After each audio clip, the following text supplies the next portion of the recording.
Date time has passed since our last episode, or are we starting exactly where we left off? Uh, so we're taking exactly where we left off from last time. Okay, So okay, good. restarting exactly where we left. Oh, now there's an Uh, echo delay. so we're taking exact.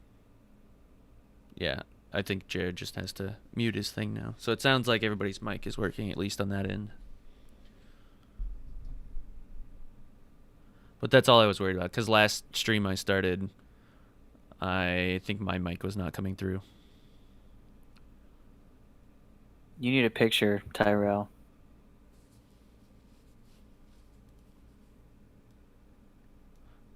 Let's resize this thing. Since there's fewer of you today. There's the only people left that when shit hit the fan. Or are you the ones that caused it to hit the fan? It's No. One quarter of well, us managed that. up for debate. But I guess I don't think that you know, the 1/4 of us that may be responsible for a problem that's happening here is responsible for us having problems in this forest, because that one member did not want us to go into the forest yeah, I mean, because he doesn't care about some turtle. you're not entirely wrong in that. You're not, no. I mean, According so. to what is it, Vodruskdaru? Daruk. Yeah, sure, whatever you want to call him. Andy's already dead, so. Which is that's great news for Billy. Unfortunately, the meat's been spoiled. But I mean, But he said he could bring him back. right? It doesn't mean that what you're gathering wouldn't bring someone back from the dead, because you've got a pretty impressive list of things that you need to get. But we can jump into the fun facts for today. So today, your question, we can start with Ranger Steve first, but your question is, Cameron, for Ranger Steve, what's the best drawing that Ranger Steve has ever made? Like, which one are you the most proud of? Has Ranger Steve ever drawn anything? Are we talking about artistically or like drawing something out of a hat? Preferably artistically, unless you've drawn something out of a hat that is especially astounding. If you drew a drawing out of a hat, that would be even more impressive. So, I mean, it's up to you. Well, so I mean, this kind of falls in line with that. It was, kind of my first time getting over here, and I was just looking for work, and this small little tavern had exactly that. He had just a big pot. It wasn't a hat, but just a big pot. And it was basically like a trying to find like a bounty hunter pot, and you could pull from it, and it would tell you, thieves and crooks in the area, and that's who you had to go get and bring it back and get money. And but with this one particularly, it wasn't a name; it was a drawing. So the best one that I ever got was a guy, and it was a really bad drawing of a guy with 2 eye patches, and that was it. So 2 eye patches was what I had to go for, and I ended up finding him. He was like a wannabe pirate on this little bitty lake, and it was pretty easy to do. So So you killed the guy? just brought him back. So I just had to bring him back to this. Yeah. So it was like a bigger town with a bunch of smaller towns and stuff around. They were just kind of like, like a. How did you convince Patchy the pirate to go back with you? Oh no! I had to like capture him. Yeah. So Oh. he was on a pretty small crew. It was a pretty small lake. They thought they were really cool, but there was only like 4 or 5 guys to take out. So, under the cover of night, it was pretty simple to do. Brought him back, and I mean, he had 2 eye patches, so he couldn't really see anything. That is not the answer I was expecting when I said a drawing, but I got an answer. So we will move on to Josh and Tug. Tug, what is the best drawing or most memorable drawing you've ever had or created? So this one time when all the kids in the village when I was young were together, we all drew pictures of our family, and I drew this really awesome picture that had me and the goat and the cow and my mom, and then I drew this big blue figure and told dad, and everyone laughed at me because I don't know my dad. So That's crazy that your dad was blue because you didn't used to always be blue. Yeah, you didn't. What? I was always blue. I just was hiding it, and then the spell made me resort back to my normal color. Oh, okay. he was predisposed to being blue because he had already set that sort of mental Did your dad standard. also have a crab arm? No, the crab arm's fucking from me being a god. You were there, Billy. I'm just asking if anything else that you had that has been a recent change in your life was also part of your dad. It wasn't a recent change. Me being blue. It's fairly recent, only a couple months old. Look. I purposely made myself tannish because I wanted to fit in. I was the new guy. I didn't want to be too different, and obviously the higher beings were like, "No, you're blue," and so they made me blue again. You didn't seem that shocked. I mean, you didn't. You seemed pretty shocked when you turned blue again. I guess again. Yeah, because it surprised me. I went to use chaos magic, and it was like, no, you're lying to yourself and everyone else. You're blue. All right. So you're more dad stuff. You're really painting this picture of a missing dad. It's a pretty tragic story. Well, I mean, how's a young boy supposed to grow up and know what a man's supposed to be? So we've got two guys with daddy issues. Right. And I was gonna say that that's a good transition to our next question. Billy's is dead, so who is more Well, tragic?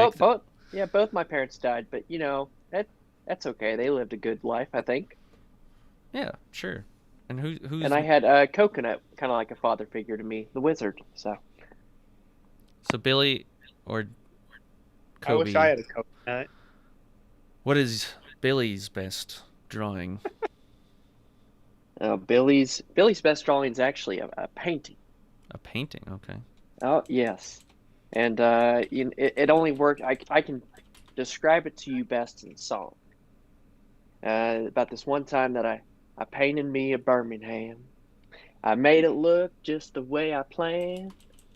A little house on the edge of town, a porch going all the way around. I put her there in the front yard swing. Cotton dress made it early spring. And for a while she'll be mine again. 'Cause I painted me a Birmingham. What is a Birmingham exactly? I wasn't quite sure. I started out on it, and it was a town. A little bit of a town. I put a little house in there, and I called the town Birmingham. But that's not where I'm from. I don't know where I got the inspiration for that. So that was by far my best. My second best was called the Noma Lisa, but it just really didn't go anywhere. Yeah, it never took off. Just a boring old painting of some lady. Yeah. It won't take off until you're dead, probably. So was this good? Yeah.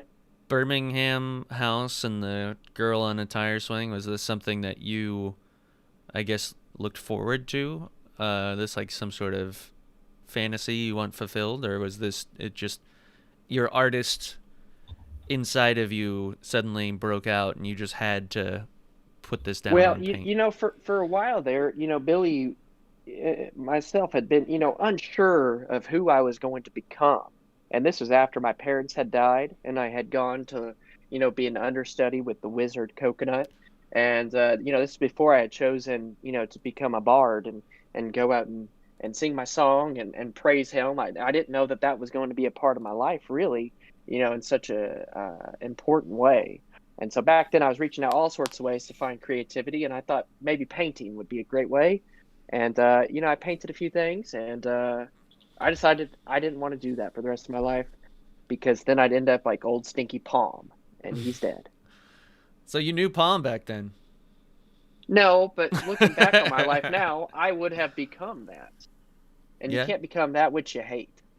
I mean, Palm's paintings are apparently pretty good, but I think one of you bought one, right? Maybe not. It's probably Billy. I think Mr. Pickles. I think it was Mr. Pickles. He did buy one.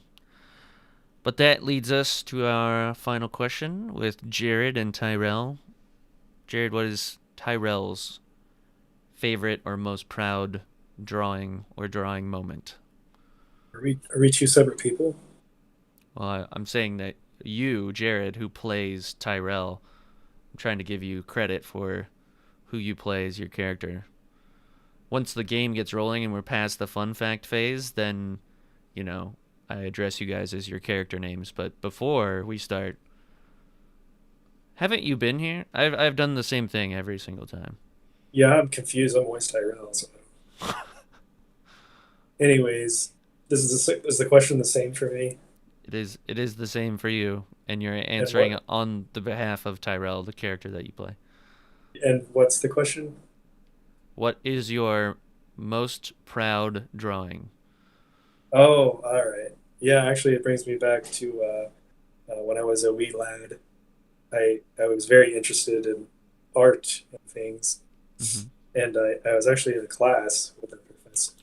I remember the assignment was find a caricature model of something with jokes. They called them funnies, I think. They said, you know, pick one scene and do it. It was a drawing / I guess oil painting. If you've ever seen, I don't know if you're familiar with that. Well, I spent a lot of time working on this, weeks even, and I was very proud of it because I've never been that great of an artist, but I was super interested in trying, and I turned it in and received the lowest grade possible because I had a racist and sexist teacher. But anyway, that's when I stopped my art career. Was your professor also a Shut Art Kai? No. What is, I mean, I imagine the Shut Art Kai's humor to be a little bit darker than most people would probably palate. So do you think that's why maybe you got a bad grade? Because your idea of funny is very skewed from everyone else's? I actually have this painting somewhere. I'll have to show you because it's not that bad. All right, I would be interested. Can you sum it up just in like how many was it 3 panels or something? Like what? Oh no, it's just one. But that was the assignment, was just to do one panel. Well, can you describe it a little bit? There's blue, white. Okay, like the premise of the joke, I guess, is what I was getting at. Oh, well, there was no joke. It was literally you just had to do the people. So you were supposed to do a funny comic, but then you didn't include. Sorry, I probably I let off. Gotcha. Sure. Yeah, this makes it kind of funny. No, the assignment wasn't to recreate a funny. It was, but it was only for the trying to draw people. The assignment was, hey, draw some people and use a comic. Gotcha. And, yeah, it turned out. Yeah. Wait, so was this for Jared or was this for Tyrell? Yeah. That's a good question. I don't know anymore. And I'm afraid to ask for clarification, so we can just call the fun facts over if that's okay with everybody. Yeah. Okay. So, last time we left off, you guys had peeled some leaves off of each other and discovered that, oh, hey, maybe these have some hallucinogenic properties to them. I am still under the influence. Yes, some of you are still under the influence. Others of you have broken free of that influence and now know to look for it. And despite all the goings-on, whether they be negative or positive in the town, Ranger Steve has discovered that the giant oak tree at the very center of the town this entire time has been a treant. It is a female treant, and it revealed its name to you is Euphoria. So we can jump right back in. Can I put 20 of the leaves in my bag? I think you've already had some of the leaves in your bag. Or no, you left them outside. So yeah, I mean, if you want to head outside, like right out and pick up some of the leaves, you're welcome to do that. I will need you to make a saving throw to see if the leaves stick to you or not.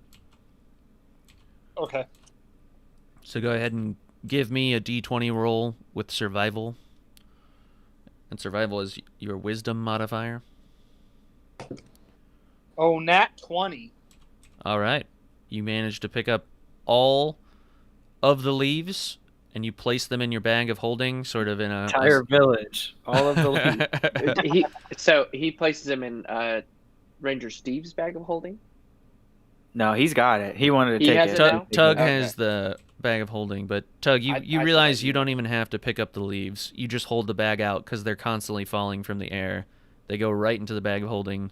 You never even had to touch a single leaf. Yeah, I wrote oak tree leaves, all of them. And then put in parentheses next to all of them, 20. But you put all of them. No, Cameron All of said 20. all of them. Cameron thinks that the bag of holding is some sort of giant vacuum cleaner that can just suck up everything and get no. We gonna fill that bitch up. We just gonna fill it up. Okay, I'm sorry, I misunderstood. You're good. Since I'm in my right state of mind, I know that I have the town looks great right now. All the people are happy. We just had a great church service. We had some great, great Helm moments there. I would like to, I get tired after preaching. I think it's time for me to go take a nap. I'm going to go try to take a long rest over at the little bed area. Okay. A long rest with everyone else around. I mean, I might give you an NPC to play because essentially Billy's going to be out of commission this entire game session that way. We have an impending doom soon. Well, unless someone comes and wakes me up, I see those guys. They're pretty sluggish outdoors because I went inside that bar, so I'm walking back out. They look pretty sluggish, but I'm kind of hurting a little bit after that big old lightning strike. So unless they come to get me, that's fine. Yeah, We'll say that temporarily you're going to play one of your followers, probably the most devout of your followers. So oh, perfect. it can, you can determine who this fanatic is. Sorry, I shouldn't say fanatic, but they are a fanatic. So I'm not too sure about that. 'Cause then he can just get that guy killed because he doesn't care, and it's gonna piss off whoever we're facing. It might be handy. I don't know what to tell you. I mean, I'll have an arrow ready. It's fine. This devout follower shows up, and he is. I mean, look at him. Look, he is just the spitting image of devout nature. Is he covered in lead? I pull out my spear orb of. Well, hello, it's me, Becky. I'm a follower of him. This is the voice of his character when Billy dies, so we can't ever let Billy die. Hey, Heads see, up. You guys are out here all looking kind of weary. You kind of seem all shaken up. You might want to step inside the tavern and get yourself a nice cider. This crazy loon. Can you what? Yeah, Ranger Steve, do you have your arrow notched? Oh, I've got it ready. I can't do more than a couple minutes of that, so. These fellas seem like they're walking in slow motion. We got to get them some nice hot ciders. Adam. So Christian, what are they hearing? Because I'm assuming this old woman probably has leaves on her as well. Yes, she absolutely does. So they're, picking up on about every third word in your sentence, but they can tell that you're a older woman. But I mean, they picked up on tavern. They get that you're trying to join the group essentially. aid them in any way possible that you see fit. Well, to And recap, I have a walker, and I'm in a nightgown. Okay.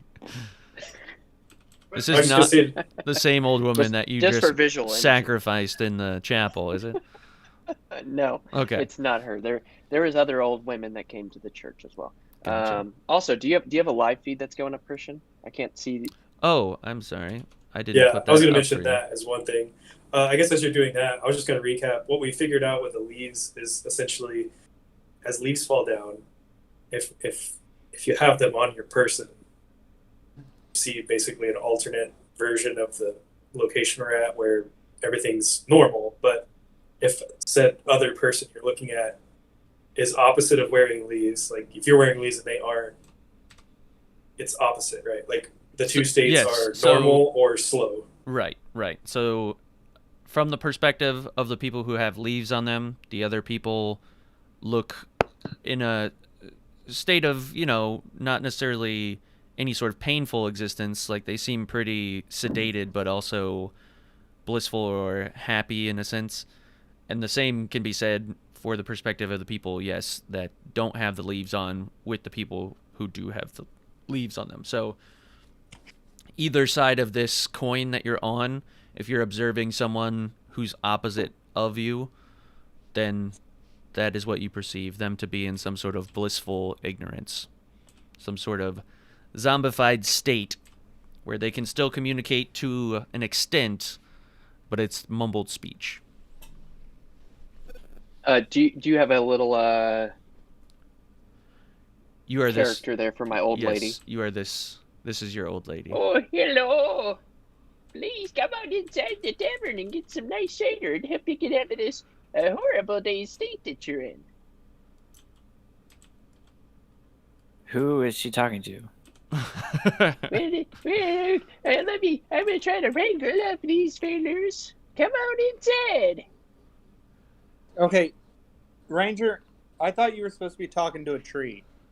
Yeah, we're trying to do important stuff in this old lady. So can one of you guys grab her and put her in the place with all the beds and tie her down, so she's nowhere around us? Not today. Not going to be responsible for that lawsuit. Tyrell, as she's standing in the archway next to you, you notice that she just has one leaf on her shoulder. Yeah, can I try to swipe it off her person? Yeah, it doesn't take any sort of skill check. You swipe her purse? What? Off her person? Is that... What's happened here? It seems like a fog's been lifted from my eyes. Oh no! This town seems to have been in a state of disarray.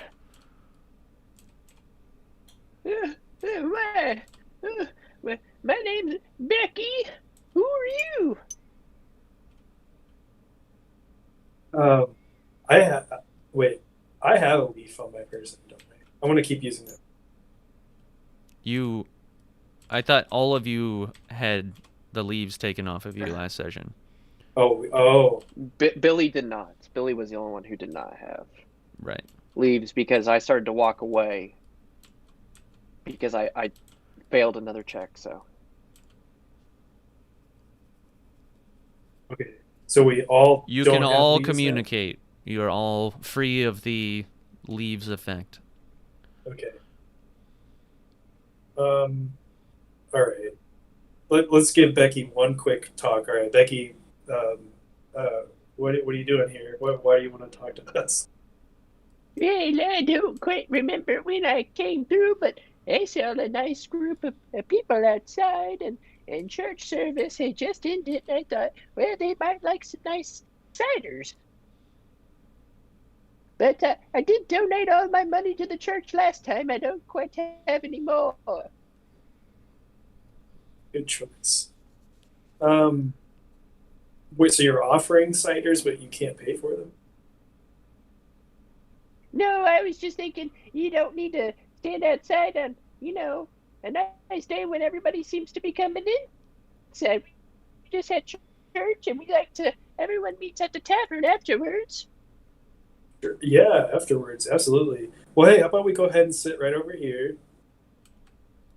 Okay, are you? What do you fine fellows call yourselves? I always forget. It's something like EB, electrics, guitar. Yeah, I can't really remember. He's asleep right now. He's in charge of the name. But basically, we're the second version. But yeah, yeah. If you want to sit over here, we actually got a couple of things we got to do, and then we can meet back up for the ciders. It sounds pretty good. Well, it seems like I've been, I felt like I've been asleep now for about, 10 years being here, but now that leaves off, I feel all awakened, and seems like you guys are also awakened. If I can help in any sort of way, I sure like to. Yeah. That sounds all right. No, I If can't do it. you stay quiet, you can tag along. Yeah, I'll try. All right, you get 3 strikes. All right, now let's go. Let's go to Just quickly says, "Okay, 3 strikes," and then walks away. Okay, but no, you've all made it over to Ranger Steve. Becky is your name, correct? Did you guys get rid of that old bitch or? Oh, nope. Nope, Yes. she's right there. Hello, it's me, Becky. Hi, Becky. All right, remember what I said. So Becky sounds like a name you've kinda never introducing heard before. But Ranger Steve, as you sort of look at the approaching party and turn back around to the tree, you all look back up into the canopy and you see within the tree, like I described before with the branches, they sort of move and shape a female face within the trees. And this tree speaking to you uses all of its sounds at its disposal to sort of articulate this common speech that you use. So everything from the bending of the tree, the creaks, to the snapping of the twigs, to the wind through the leaves, and the rustling of the bushes, they sort of articulate that sound.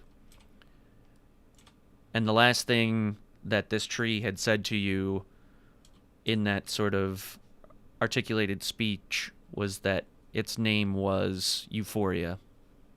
Who?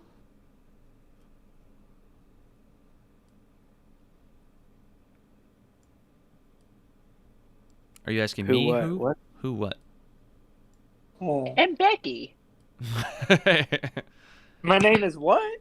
So, as Becky says, Euphoria. as Becky says her name, sort of whispering through the wind of the trees, the tree sort of responds and says, I know your name, child. You have been with me for a long time.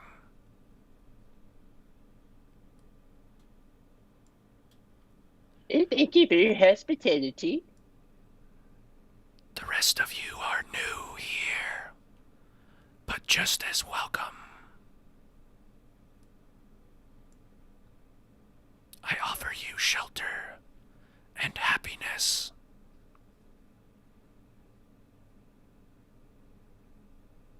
Stay here, and I will protect you. You will no longer have to worry about such trivial things as food or wealth. Could we just leave Billy here? Well, that's pretty nice because I hadn't had much saved up for my retirement. Guys, I think we found the solution to all of our problems.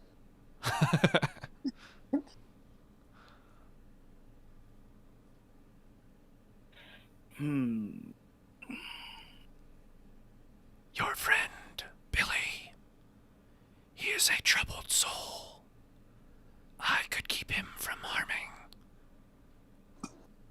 anyone you may come across in your travels. But all of you seem to have some sort of defect, some sort of stress or great pain and suffering within, I can alleviate that for you. Yeah, don't trick hip. It's been giving me problems. That's why I had this walker. Becky, you do not need the walker. Simply take my leaf, and your walking will be returned to you. Yeah, okay, if you say so, Doctor. And I pick up the leaf. All right. You immediately go into a haze, but then there's sort of this warm euphoria. The walker that you were using to walk beforehand is no longer in front of you, and you have full range of movement in your legs. You feel young and spry. Oh, good. I'm gonna do a little dance, and I'll make my way back over to the tavern. Okay. So the rest of the group sees you sort of hobble over with your walker to the tavern, and you just make it inside the entryway of the tavern, and you just kind of stand there. But in your mind, you've sat down and have engaged in a conversation with some of the patrons, so that just leaves the three of you outside. What brings you to Lambros? We came inside Lambros to help out our friend, who we've been told is dead now. So we're still trying to find some stuff that we can bring back to him to maybe give him new life. Word travels fast in the forest. I know of some of your misdeeds and some of your actions.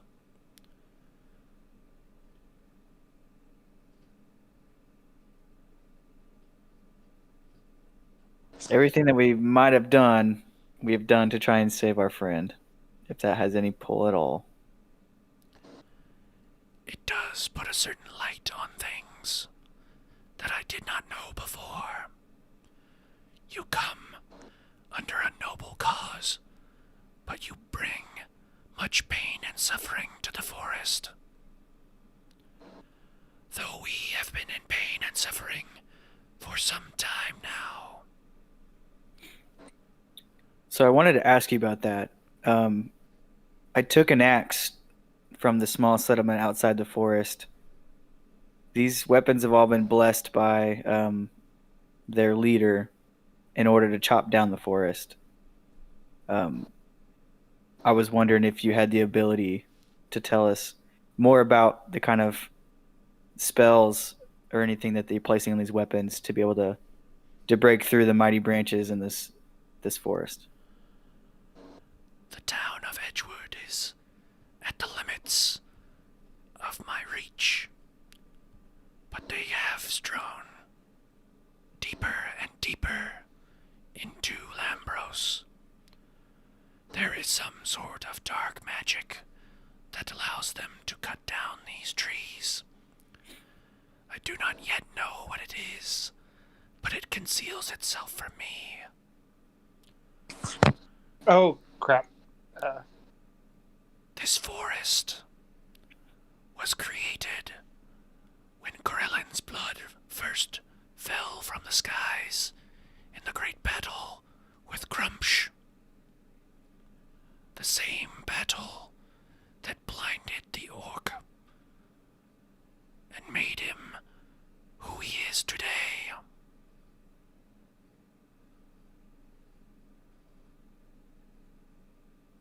It is the birthplace of elves. Not far beyond this town is where the blood first fell and created the pond of creation. That same blood flows through the roots of Lambros and into the wood. That is why we have grown so strong. But I fear we have grown too strong, and the growth continues like a cancer. It does not stop, and it continues to expand farther.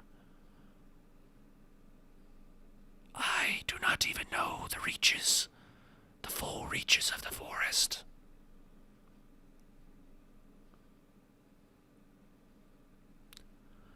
But what do you seek? I know you have come and collected a great many things already. But if you will not stay with me in the town of Euphoria, I do not know what I can provide for you, other than solace and shelter for your friend, Billy. Well, we were told part of the things that we needed to save our friend was a miracle drink. Is that something that you have created? Something that maybe we could barter for? You speak of the miracle drink of the Treants. Yes. That's it. I do not know you well enough to trust you. While you are a ranger, and that does hold some bearing. Based on your actions in Lambros, I do not know that I could grant such a gift, and that it would not be misused. Is this drink essential to saving your friend? As far as we've been told, it is. Who told you this? A witch? There are witches of many kinds, and I hear Is this Sid whisperings. Is this Sid the soothsayer? Is that who we're working for? I have heard this name. Sib the Soothsayer. She hides herself from me. But if I had to guess, she is the one who conceals this dark magic. I do not know the extent of her power, or if it is her or not. But she is a prime suspect. So you're saying we probably shouldn't trust her to save our friend? I cannot say for certain. But I am not a very trusting tree. Why have you decided to protect this small town and give strangers like us the ability or the future that you have, portrayed in front of us? Long ago, a few centuries after my creation, when Krellin's blood first fell to the forest floor, there was a great skirmish north of here, just beyond Lambros. In a town, a warlord came and used the town as practice for a slaughter, killing the entire town and forcing its residents into Lambros. They fled here deep in the forest to escape the massacre. After such horrors, the stress left over from such an event rendered most of them in a vegetative state. I dropped leaves and secreted this hallucinogen to give them peace of mind, to ease their pain after what they had suffered, and to protect them from the outside world. You may have crossed this warlord's path. He is the Death Knight at the bridge. He vowed to slaughter everyone in the village, and when he was unable to find his way deeper into the forest, I concealed the path with another great tree. In his evil vow, he promised to slay any of the remaining members of the town. And his dark oath and creed has twisted him into the immortal being, killing any and all travelers who dare cross the bridge.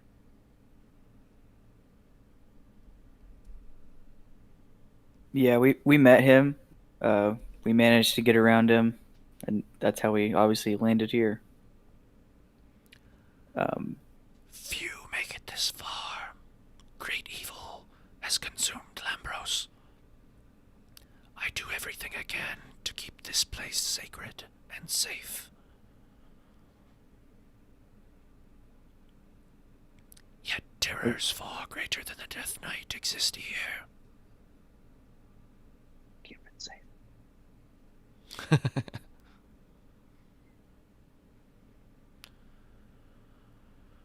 Well, I do not have any of the Treant drink. I can tell you where there is some. But obtaining it will not be easy. The Where is it Treant's located? drink currently resides within the newly founded lair of an emerald dragon. Before it was a dwarven fortress. It was the cave I used to take shelter. I have since grown any cave that could provide shelter from a lightning storm. But I am large enough now that lightning does not scare me as it used to. I fear that the Emerald Dragon knows what he has. The drink of a Treant is highly sought after. My companions are few and far between, and we do not brew the drink as much as we used to. But I know for certain an Emerald Dragon would not waste such a treasure as the drink of a Treant. Like, is the drink contained in a certain type of container? Like, does it have like a Aunt Jemima looking character? I left it in a wooden gourd. What's the consistency like of this drink? Like a more viscous honey.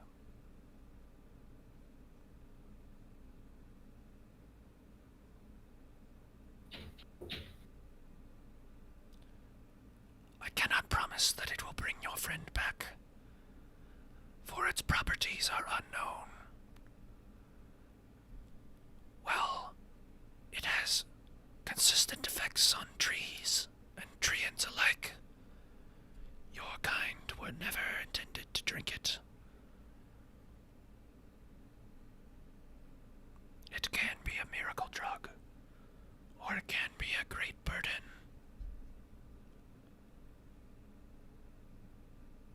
We were told the Emerald Dragon is heading this way now.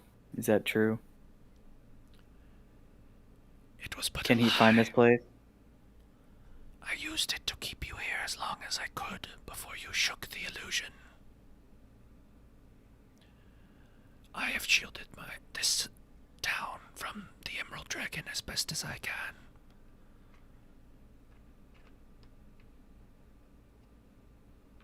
He does not exit his lair often. But he Is there exists anything- farther down the path. The task that we've been put upon us is a great one. We have no intention on slaying the dragon, but we need to get past him. Is there anything that you can suggest to us? Anything that you can give to us to help us?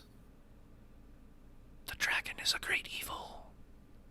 If you get the opportunity to slay him, I suggest you do it.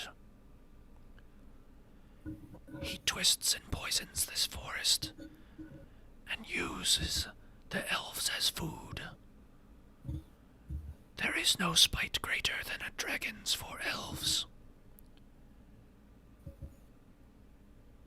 I am afraid I do not have much that could help you on your journey.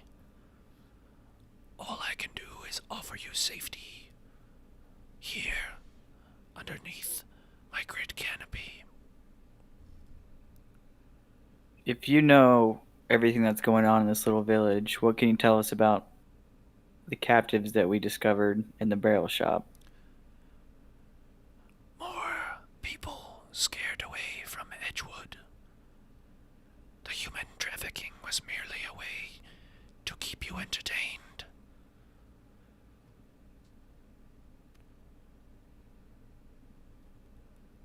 I mean, they're pretty scared. Yeah.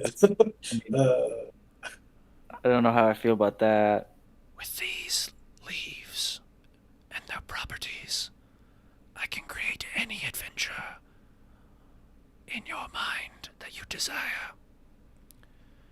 If you had desired to fight a green dragon, I would have given you such a fight with a green dragon. No one here has been harmed. Everything is merely illusion. And while you may see something as painful to others, I have shielded them from that pain. Your friend Billy, however, he has brought upon him the anger of a god. I cannot protect against such things. A real god.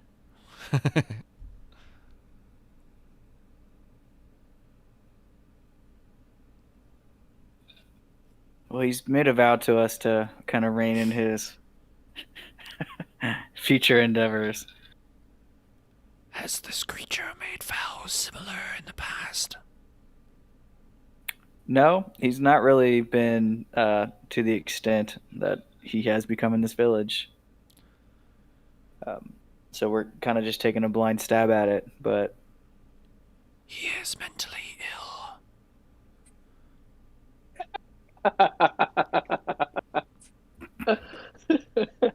Anyone with such a desire for violence, I could keep them here, keep them from hurting anyone.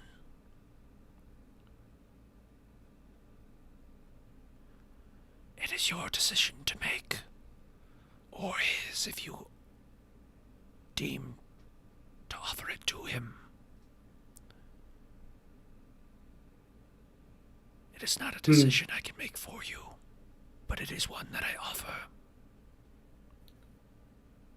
what do you think, guys? Should we let Billy make that decision himself? He's helped us a lot along the way. I think he deserves the opportunity to make that decision himself. I can tell you, he probably won't decide to stay. So I would like a list of how he's helped along the way.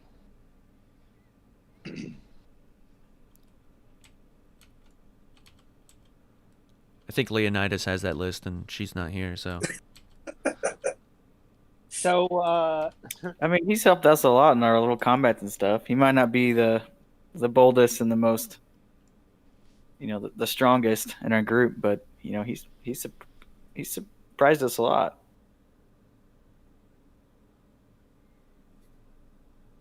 yeah, I mean, I guess I'll probably side with Ranger Steve on this, just because I think we had the come to Helm. I mean, I know you've butted heads a lot there, Tug, with him, because you've got the god complex, and you're not his god, so I think in the future we'll have keep a better eye on him. Yeah, I mean, he's given us his word. He's going to work to be better. We'll see what his version of better means. He knows we're watching it out. The only thing I can offer you to help you on your journey is the magic chest.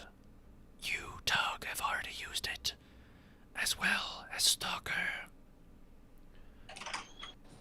A traveler brought it here with them. I do not know, nor can I explain why or how it works.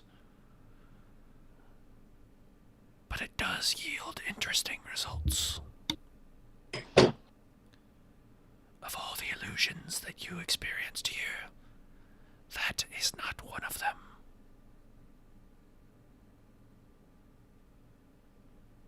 So it sounds like two of the party have opened this chest. I guess maybe it's worth a test. Like maybe each. I mean, at this point, it's probably up to Tug then to make the final decision because he has monies. I'm just a poor ranger. Otherwise, all I can offer you is knowledge. Knowledge of the forest, of my creation, of the elves.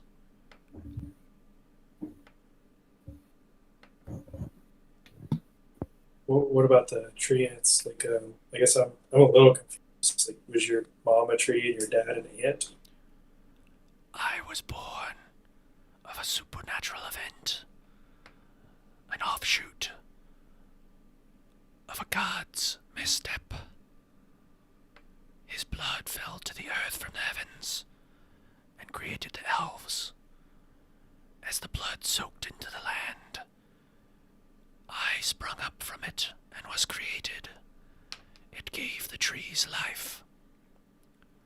Life beyond what they experienced before. A sentience greater than the one that the forest previously occupied. It allows me to communicate with creatures like you. That's a very complex answer. It is a complex world you live in. You have but scratched the surface. There are great things going on around you. You just have to open your eyes and ask the questions to discover them. Oh my gosh. I want to look to the other people in my party and make sure that their eyes are physically open. They are. Okay. That was just internal. No one else heard that. I don't know.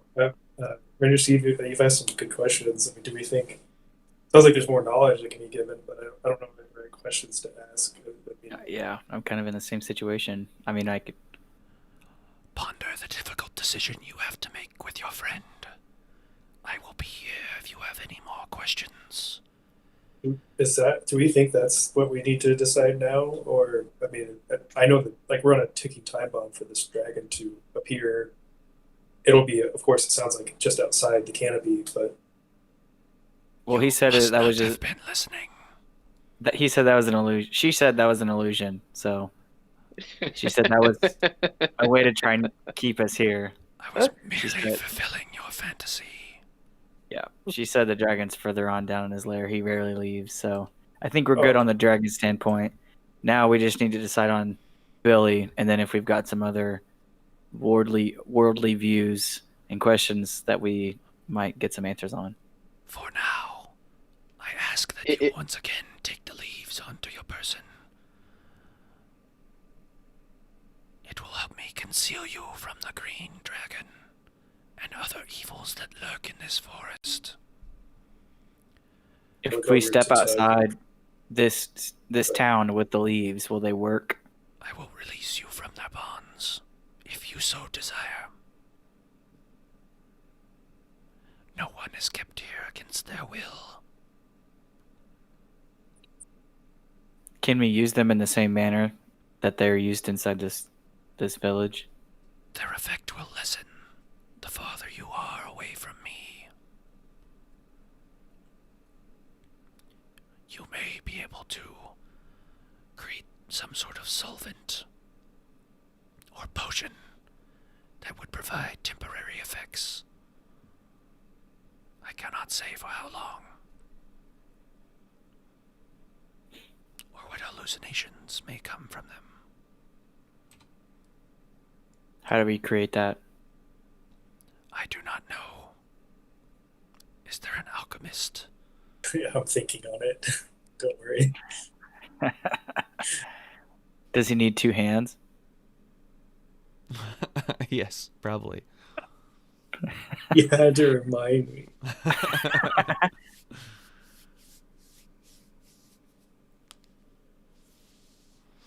Well, it's up to you guys. So, Euphoria is going to be here. It's up to you if you want to accept the leaves onto your person again, and sort of reconnect with the entire community, including Billy and the old woman, Becky. Or you can refuse that offer and, you know, if you don't trust the Treant, it's totally up to you guys. But if you've got a decision, the center's pretty nice. got a decision to, I guess, bring up with Billy. All right, what do you guys think? You get Billy, take the leaves off, kind of explain the situation to him. Or like I said, the Euphoria asked you if you would go back under the sort of spell of the leaves to conceal you from danger. So you need to make that decision first. But then one of us would have to not be under the spell to then be able to take the leaves off, unless she's given us the power to know the difference. Euphoria said that if you wished it, she would release you from its sort of properties, its effects. So how many wishes do we get? 3 is what I've always been told. Me too. There's 4. That's because you're a djinn. So. There's no wishes granted here in that sort of way, but when you're under the properties of the leaves, the effects of the leaves, you can, fulfill any fantasy that you desire. It just won't be exactly real. It'll be real in your mind. Okay, well, I'm ready to accept a leave. Leave. Yeah, you don't want to OD on the Leafs. Just one will do. Just 2. Billy does have a leaf on him, so I mean that is the way to communicate with him. But we could just take the leaf off him too and talk about stuff. Why do we need to all be covered in leaves and then talk about stuff? Well, you can do that. Protection. You can do that. The only reason I was saying you need to make a decision is because Euphoria, and this is if you trust Euphoria, has told you that that's what helps her conceal this community from the outside world. I believe that wholeheartedly because we know as we see people with leaves when we don't have them, they look like zombies walking around. I think that's something to that. So, as long as we can decide when we decide to leave that we can take them off, then that's fine with me. Yeah. Or not, and we could be here for months. That's fun too. It's just a decision you have to make. Not all of you have to make the same one. If you want to make differing decisions, that's totally up to you. How you proceed is, I'm just saying, this is a pivotal point that I need you to make a decision before you go and talk to Billy. Okay. Terrelius would like to take a leave of absence. Because he has to pee, and he'll be right back. Okay. Tug, what are you doing? You accepting the leaf onto yourself? You saying nah? Or are you saying, yeah, sure, I'll do it, and then don't do it? I mean, you got options. I just need to know your decisions. I'm thinking, there's a lot of information thrown out here right now. So our options are, we put a leaf on and take her by her word, and we could take them off. Like, we understand now, like we could like search our body and pull them off. Yeah, so if you're going to do it, now she has said if you wish to leave and, the confines of the town, that she would release you if you were making that decision on your own free will. So there is that promise. But if you are going to try and locate the leaf that is causing the hallucinations, you'll have to succeed at a check because you're doing it against the, effects of the hallucinogen. So you're essentially overcoming that.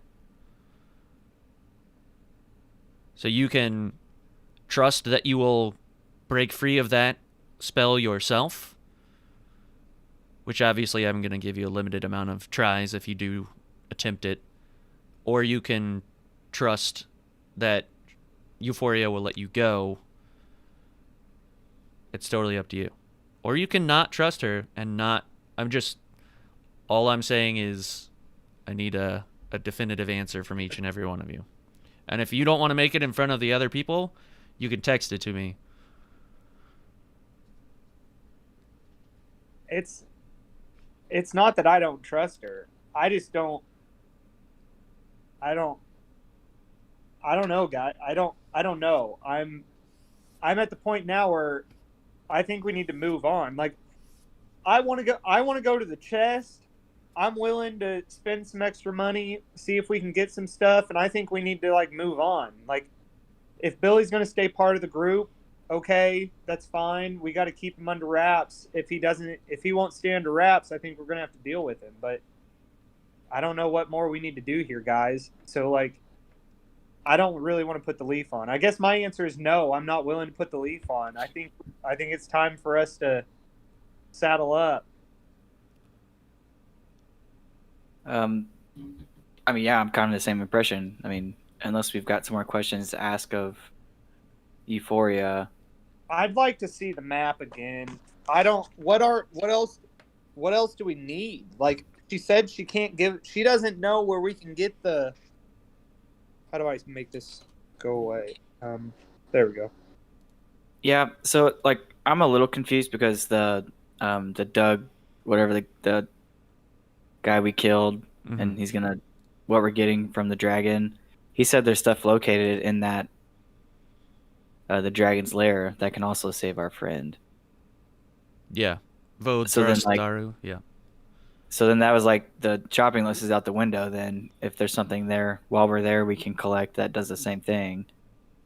Well, I mean, you still don't know necessarily. Like, Euphoria only had limited information on Sib. She had only really heard the name before, and you calling her a witch led Euphoria to believe that Sib had ill intent, some sort of dark magic, the same dark magic that was allowing the people of Edgewood to cut down the trees of Lambros. So, I mean, there's still more information there you can probably glean from someone. Maybe not Euphoria specifically, but yeah, I mean, you guys, essentially everyone's word you can only trust so much. Like, and it's not necessarily just based on trust either. It's just based on their particular knowledge or perspective. So you may get varying stories of degrees of truth or false, and it may be malicious or not, but, you know, until you divine all the possible facts yourselves, you can't really make an educated decision.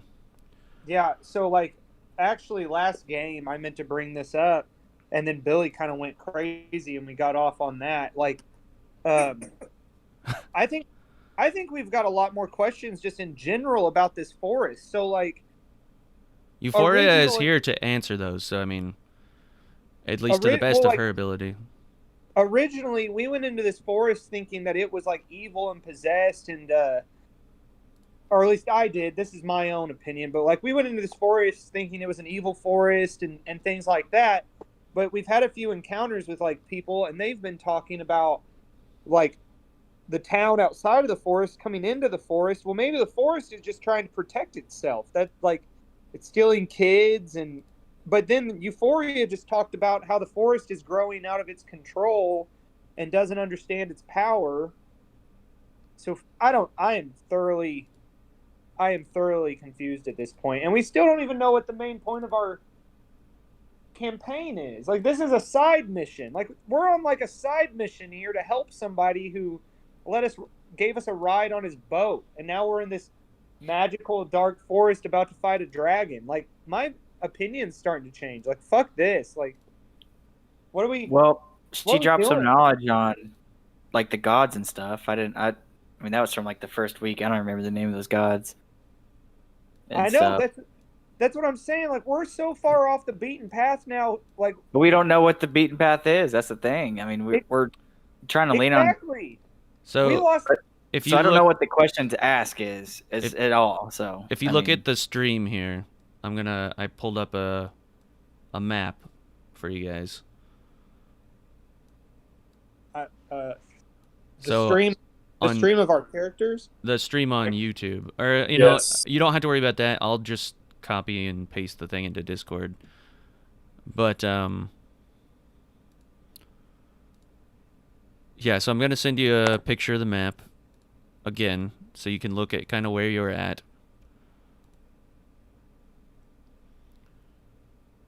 So you guys are in Lambros. You know you've already passed Lambros Lake. You are definitely somewhere in the torn off section.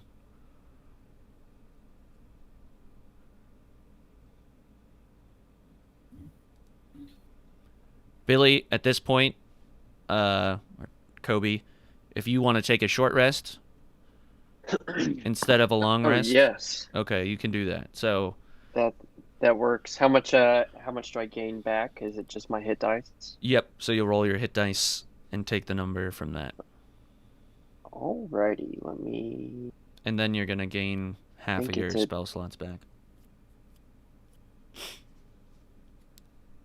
Alrighty, so I should get my inspiration use back. And I used one spell last time, so I should get that back as well. Awesome. And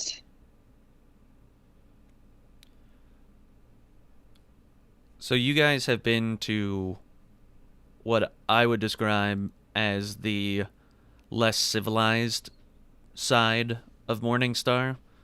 So the left side has been kind of the lawless area. You know that those dwarves that you saved from the barrels said that they were from Dragonscar. That's farther to the east. You know that Ranger Steve comes from beyond the Anasi Sea, which is as far east as this map goes. And you guys sort of started up in the sort of fork in the road, the three-way fork on the left side in the town of Chode. You guys went up to the Giant's Bones, then came back down and went west to the Trident, and then up the river. Then you followed the river back down into Lambros, kind of followed the tree line around to where you found Edgewood. Stayed there for a day, and then proceeded to go into Lambros. And you have since spent,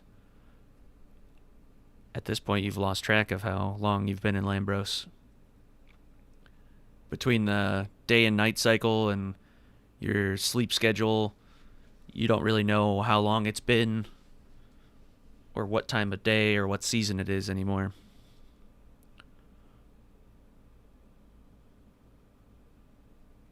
Okay, yeah, hey guys, it's Billy. What's the commotion out here? I want to take the leaf off of Billy.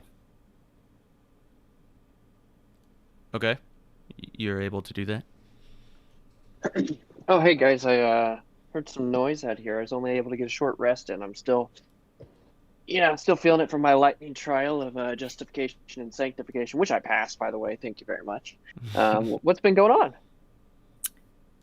Yeah, so this big oak tree that we managed to avoid talking about for like a while is a treant. Her name's Euphoria. She's kind of given us an out. You know, we can kind of hang out here. She's going to protect us from whatever. Fuck that. Let's get out of here. She mentioned I'm not trusting any tree.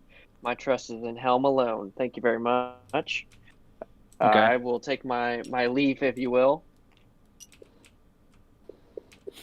I think that's going to be our general consensus, is we wanted to try and get as much information as we can, try and stock up here before we make our way out.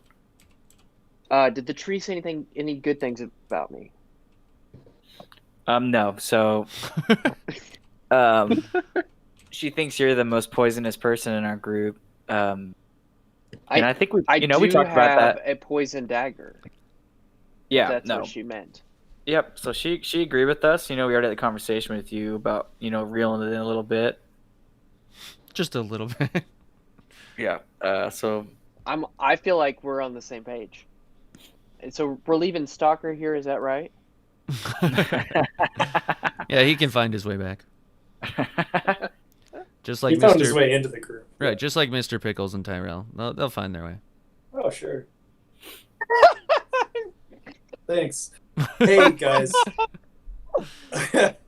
I as we're all here now, I'm glad you got a little Oh my rest God, that who's day, the old lady? Go away. We're Yeah. having a group discussion. Can't you see?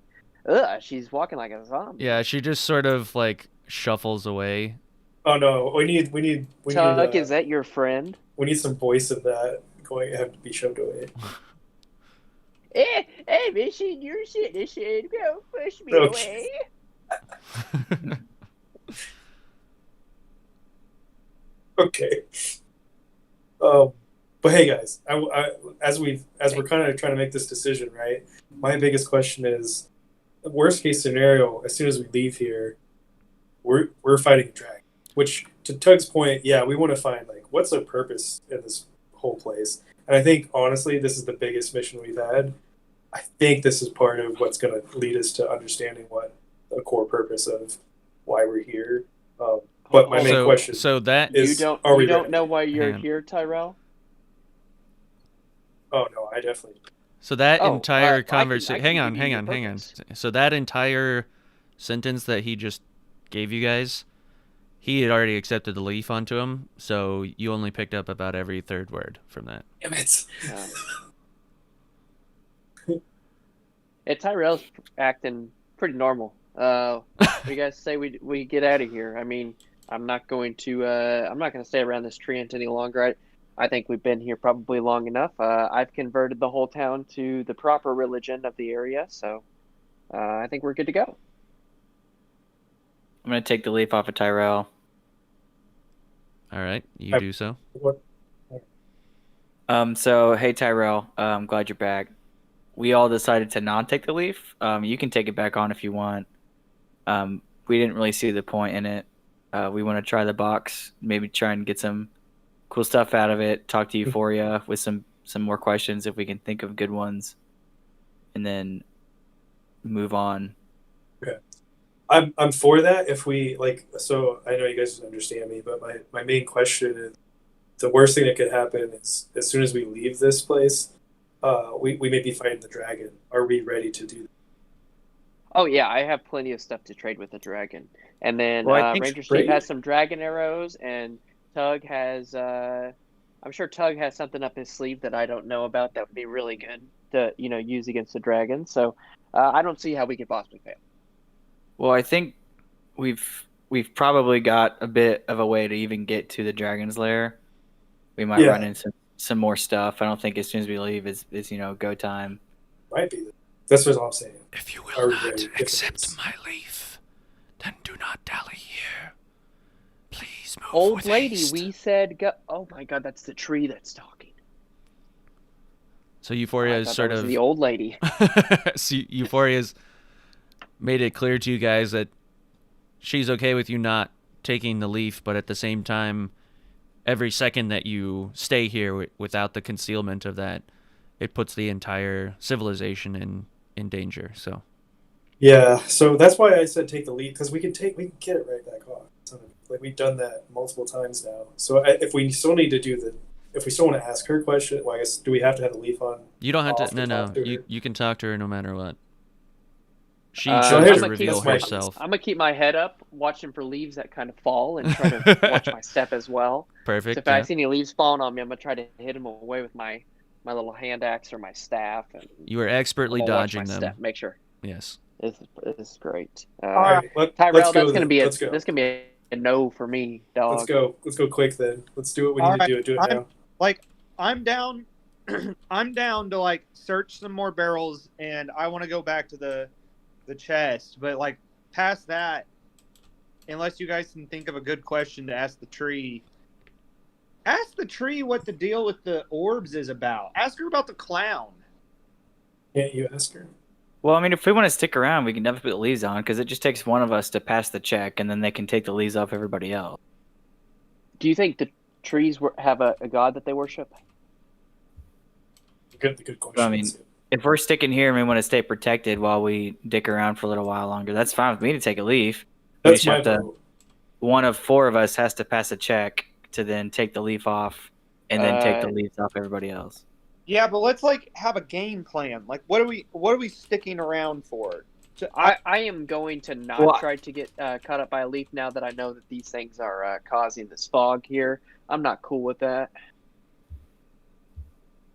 I think. Okay. She's saying we're not as protected. So say even if it's 10 minutes, and we're not under the influence of her powers, then something could come crashing through and start laying havoc while we're just trying to like get stuff out of barrels. That's a risk I'm willing to take. All right, I'm grabbing a leaf and slapping it on, and I'm going to turn to her and ask about the clown and his orbs.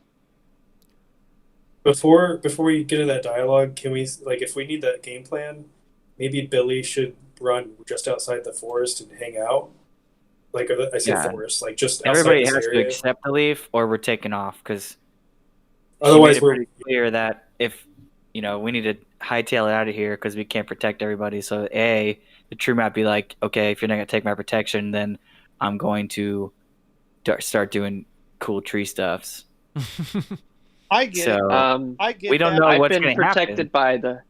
I've been blessed by the lightning trial of justification and sanctification. I don't need a leaf of protection. All right, Billy. So Billy, you hightailing it out of the. That sounds good. Okay. So, hey, Mr. Pickles and Leonidas are hanging out right here. Oh, okay, perfect. Doing the voices. All right, so we just have to trust that one of three of us can break the check, and or we should have told Billy will come back we should have in told 10 minutes. Yeah. Okay, that's what I was gonna say. Billy should come back in 10 minutes and bring us back. We have 10 minutes to go. You don't know if Billy's gonna do that or not, but we'll trust him. I'm just saying. This is your first circle of trust with Billy.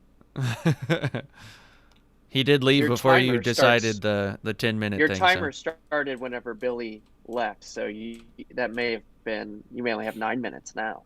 Yeah, let's go. Leaves. I got my leaf.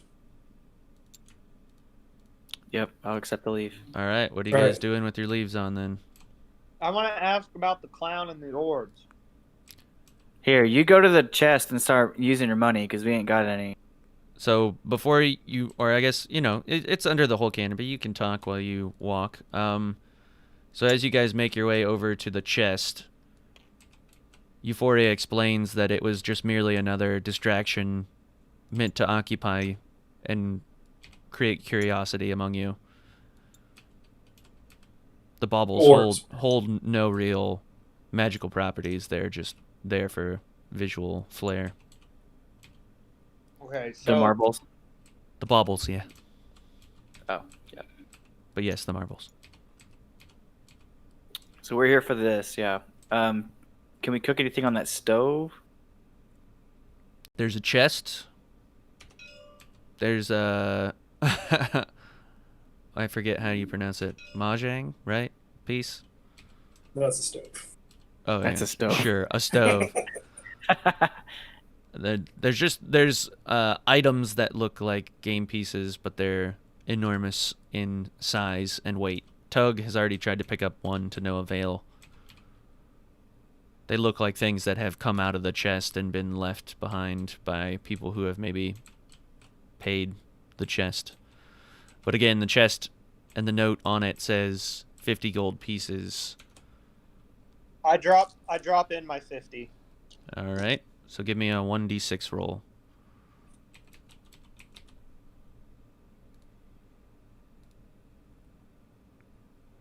Five. Okay. Hang on. The website I used changed.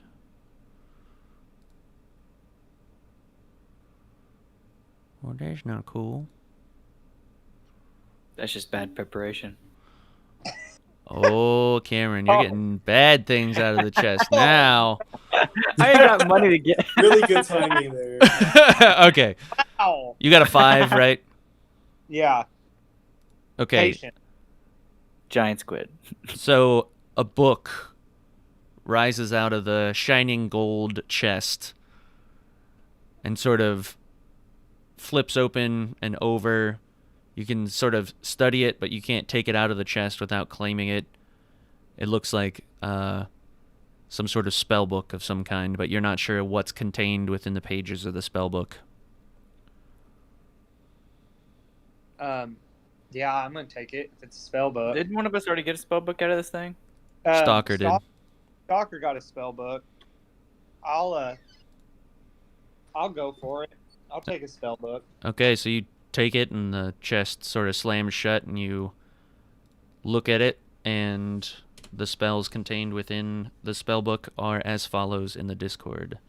Oh, So hold on. it comes with Absorb Elements, Chromatic Orb, Comprehend Languages, Detect Magic, Featherfall, Longstrider, Snare, and Tasha's Hideous Laughter. These are all one-time spells that you can use, and it burns the page of the book when you use it.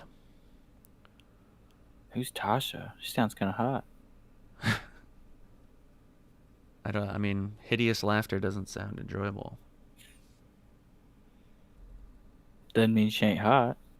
Yeah, I'm just saying. That's why Stalker's been gone so long. You're still chasing those elves.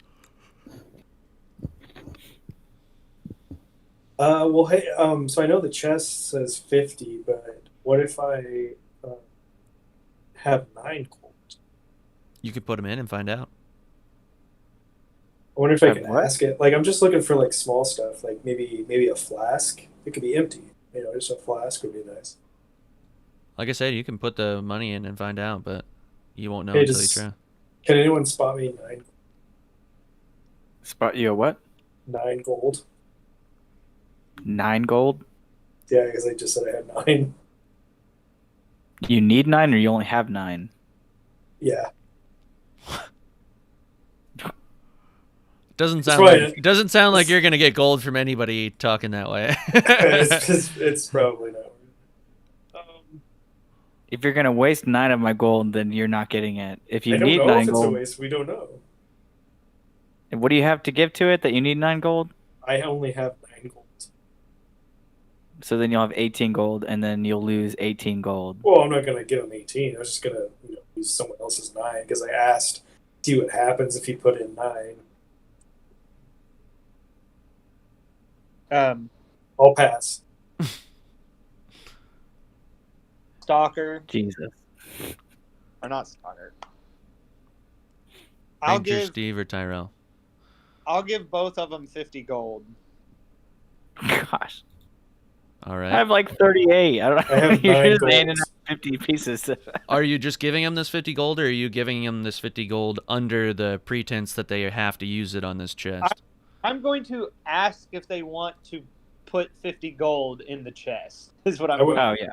I would like to, yeah. I'll do that, yes. All right, Okay. so I give Ranger 50 gold for this chest. And I just haul ass out. I'm just kidding. All right. So who's stepping up first to put their 50 in? I'll do it. All right. I haven't been provided 50 yet, so we're watching Rangers. Yeah. Give me a 1d6 roll. It'll be a 2. All right. Give me a 1d10 roll. 1. Okay. So I will copy and paste what you got.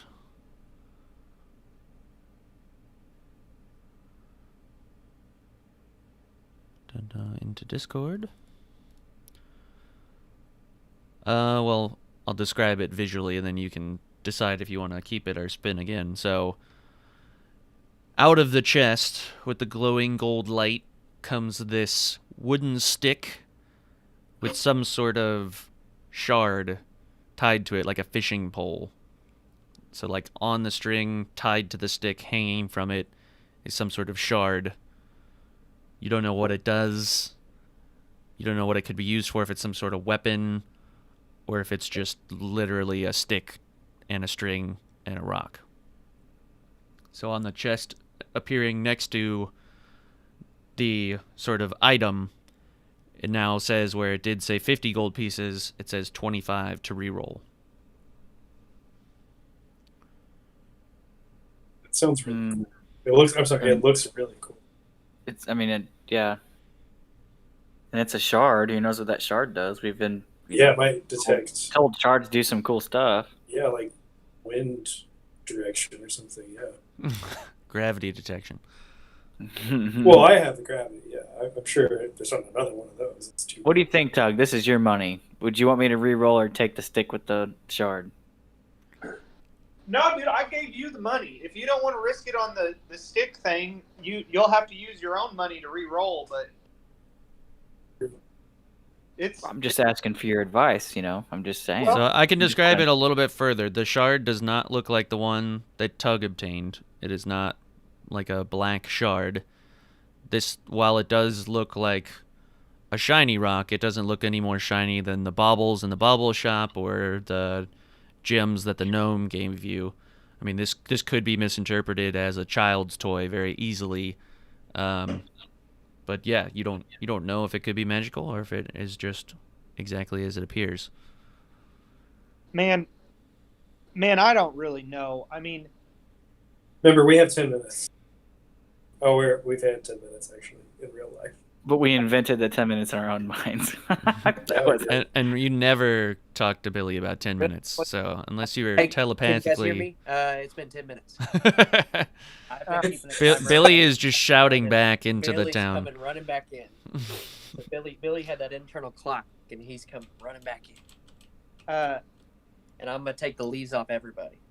I'm not going to wait for... Oh, come on. All right, the leaves are off. Oh, you all sort of wake up into Billy now in your presence. Hey, Billy, do you think this stick with the rock on it's pretty cool? Do what? I got this stick. I have to decide if I want it or not. Should I take it? There's sticks all over the forest. We can pick one up anywhere. I'm just going to take it. All right.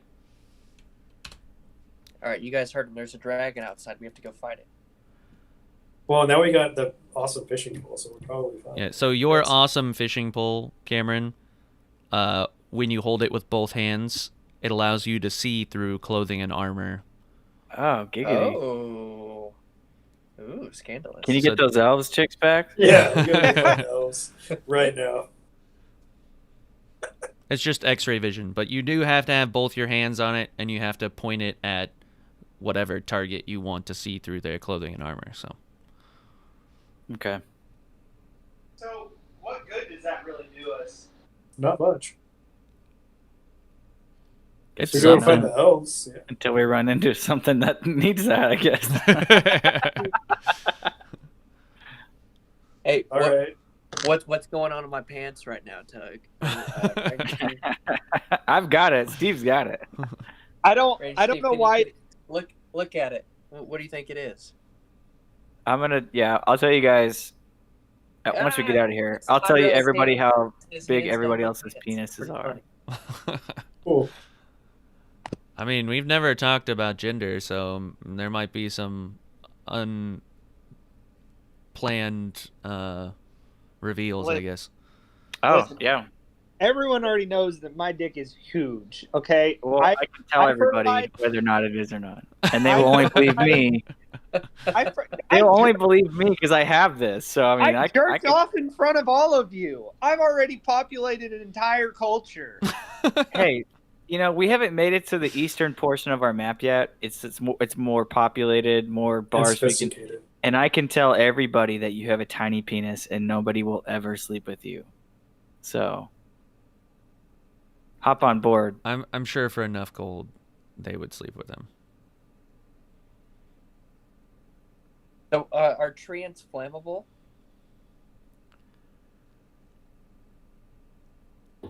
Billy, I think you need to go back outside. I think we're running out of time here, guys. Yeah, it's been well over 10 minutes. Yeah, Tug, can you spot me the 50? And I'm not saying I'm going to pay it back, but if you want to see what else cool could come out of this chest, might be like a ray gun or something. Oh, Tug, are you giving out money? No. So was that no to both of us? I'll give Tyrell 50 to spend on the chest. But All right, I quickly spend it. Okay, give me a 1d6 roll. Oh, You were saying that you would quickly spend it on the chest, right? Or go were you- 2. A 2? Okay. Give me a 1d10 Another Elder roll. Shard on leather cord. 1d10 roll. That's a 4. Was it? Okay, hang on here. Shit. So, what lifts out of the chest this time is some sort of stone looking crimson in color. It sort of has this smear of golden like emulsion on one side of it, like somebody swiped their thumb through gold paint almost, but this is more of like a honey sort of amber liquid swipe. You don't know what it does, but it looks impressive. Yeah, well, I know I'm not going to get another 25, so I would like to take it. Okay. You take it into your possession. And what this will do is when you throw it at a target, the bloodstone destroys metal objects within 5 meters of it. One-time use or? One-time use. I think we should probably run into some. Run into some what? Side.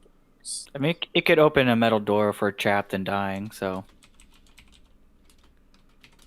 I'm gonna throw 50 more in myself. Okay. Are me you a- get me something, Tug? Give me a 1d6 roll. 6. I have no. All right. Give me a 1d4. That's a triangle, ain't it? Pyramid. 4, baby. All right. You got a Nintendo 64. Nice. That was quick. So, out of the chest comes this small, what looks like a pellet, like a silver chrome ball. And that silver chrome ball, about the size of like your fingernail on your pinky, and it is a full sphere.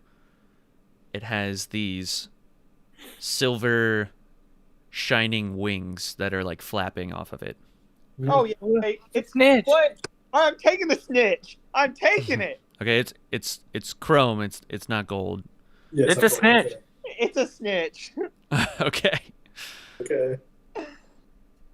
So, when Do I have to put it in my mouth?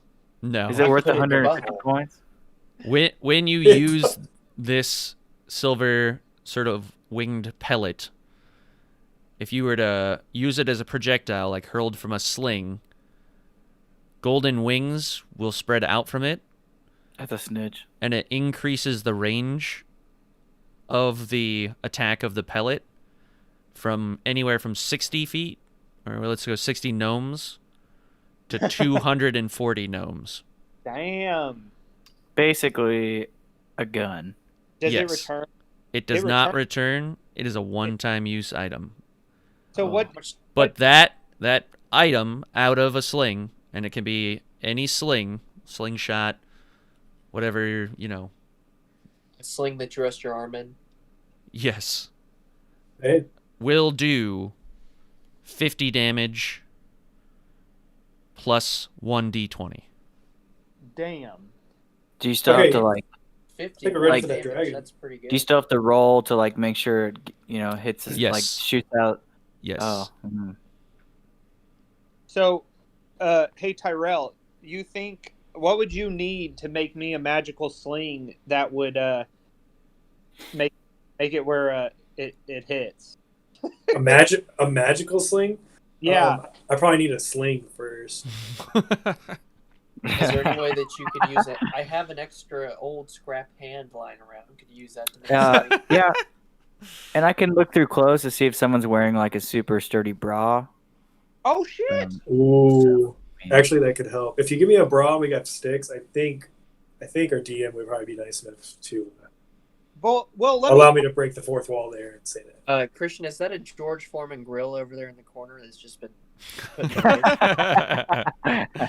Yes, we're just gonna settle on that as some sort of cooking apparatus far beyond the reaches of your comprehension.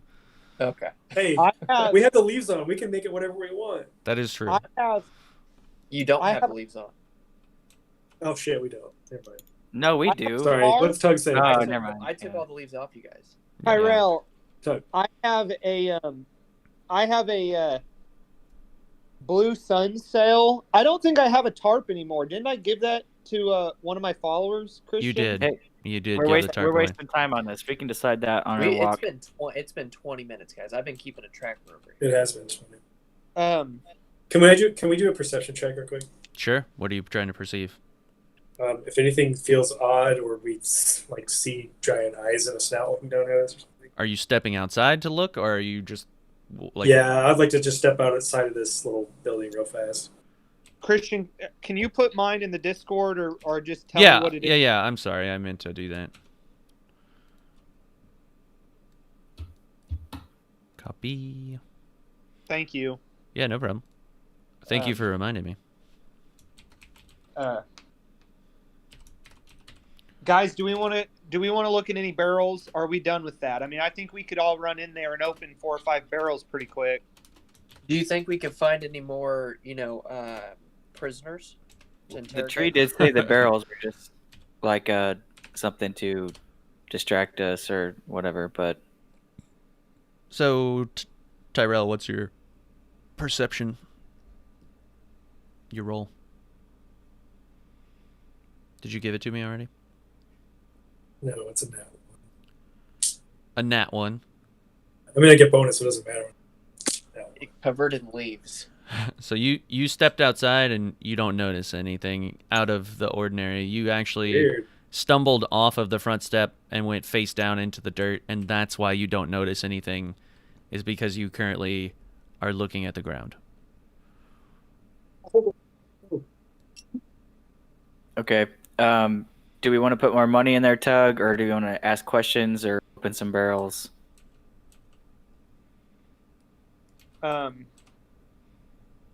Well, I mean, I don't know how much money I want to spend here, but I mean, at the same time, this is we're not getting bad items. Do you guys think it's worth spending more money, or we've got a lot of world left to go check? Yeah, I mean, you can certainly let me try it with your money. Anyone who has a valid opinion. I mean, that's up to you, man. It's your money. I think we need to go run through some barrels. I mean, we were finding all kinds of shit in the barrels. The barrel room's been kind of used up. There's some gross people that live there. If not, we need to hightail it out of here or put a leaf back on us. I'm cool with the first part of that sentence, yeah. Tyrell, you stand back up from your fall, and you sort of look up at the canopy of the tree, and you notice this giant gust of wind that pushes down onto the canopy of the trees, and all the leaves sort of seem to be hit by this gust of wind, and then it's hit by another gust of wind, as if something is flying overhead. You hear the whisper of Euphoria as she whispers to you and says, "You have dallied too long. You have brought us all in grave danger.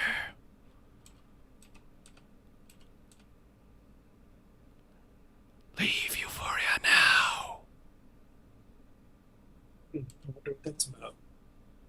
right. See ya. Well, they didn't hear anything. No, So it was just you. Everybody else is inside. I'm gonna look over, and I'm not gonna say anything immediately, but I'm gonna see, like, are they in the middle of trying to decide something real quick? Yes, they're discussing inside. But What, you're what was the I last? think Tug, yeah, you should let me have a little bit of that money to put in this chest because I think I'm luckier than you are. I'd get a better item. Hey guys.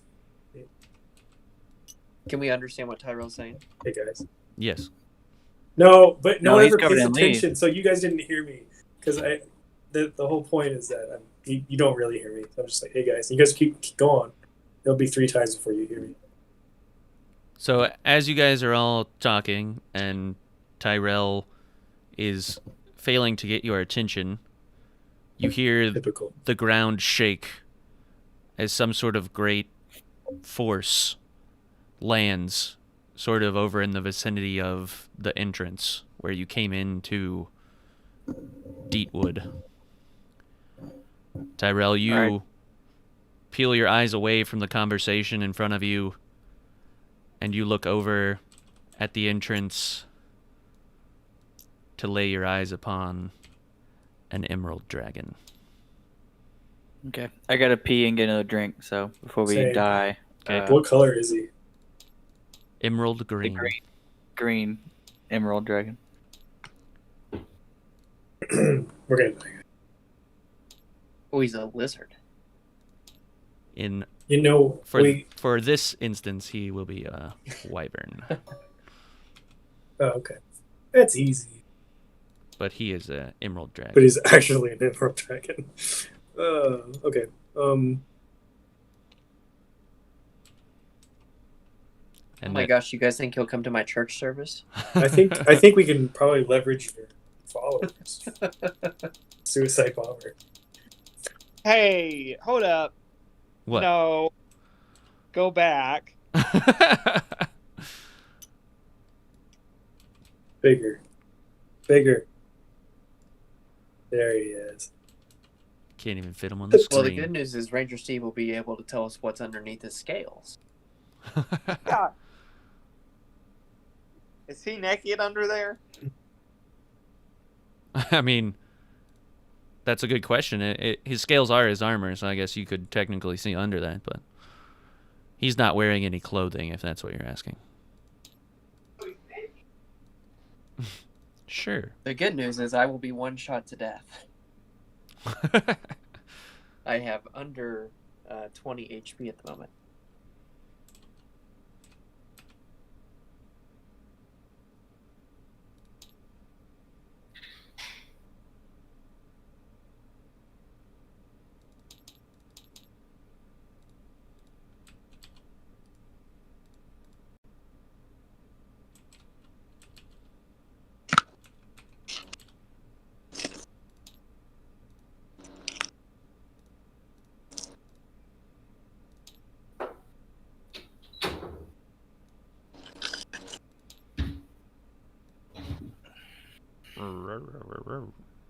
Oh, it's a big old dragon. Yeah, man. I tried to tell you guys that 10 minutes was up. Well, really, it doesn't matter because if we would have left the forest, we wouldn't have been under her protection, so it would have been able to find us anyways. Meh. Unless it was coming here specifically. It didn't know about. Maybe it's working with the Treant. Yeah, I mean that's That emerald. So, Tyrell, the party, all they know right now is that there was a giant thump. You gonna tell them, or are you guys gonna come outside on Probably your own? not.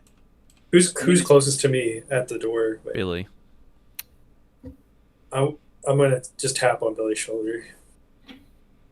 Tyrell, we're discussing loot. What do you want? Sorry. Continue.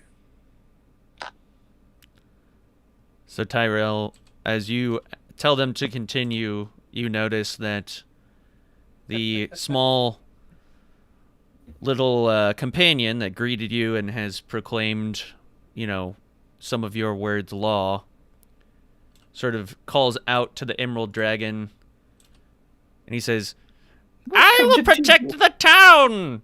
Fear not, villagers of Deetwood, follow me to victory! And as he cheers, the dragon lets out just a small stream of fire, just out of his nostril, like a snot rocket.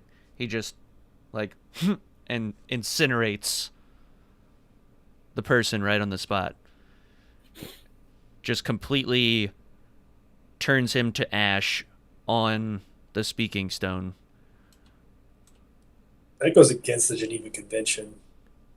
The rest of you inside see the, like, light from this stream of flame, and you even feel the heat from that far away in the building, and you are kind of piecing together that something bad is happening outside. Holy shit, the dragon's here. I go and hide behind the George Foreman grill. Okay.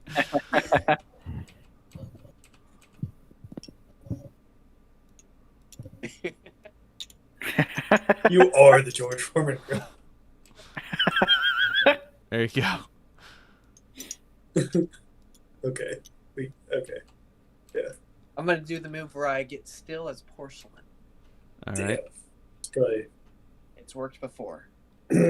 So yeah, I want to, get the two helpful members and let them know like it's time. That's what I'm going to yell to them.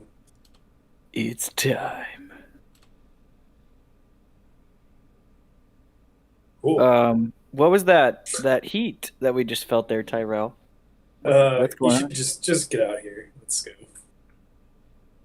Well, if it's like really scary, I don't want to, walk out there. Well, you can hide behind the Foreman grill if there's room. Yeah. I don't think there's no room back there. So in a booming voice that speaks out into the town of Euphoria, previously known as Deetwood, you hear the voice of a dragon, and it addresses Euphoria. So in a big sort of deep breath as it inhales, you hear it go,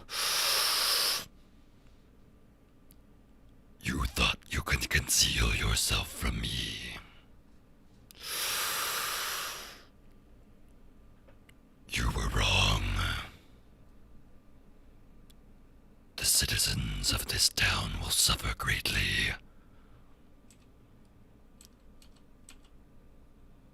I feel like we probably did this to this town. I mean, What do you mean? Like, what's going This on? We dragon- are never- We only this see dragon and Euphoria's been here for a long time, and like all this stuff's happening because we arrived. So It You've- sounds like you- this feud's gone on before we were even here. you it's hear totally all on us. This is a Hatfields and McCoy type issue. That's something some newbie's gonna come change. You hear Euphoria whisper back to the dragon and say, You do not belong here. Your intent is malicious.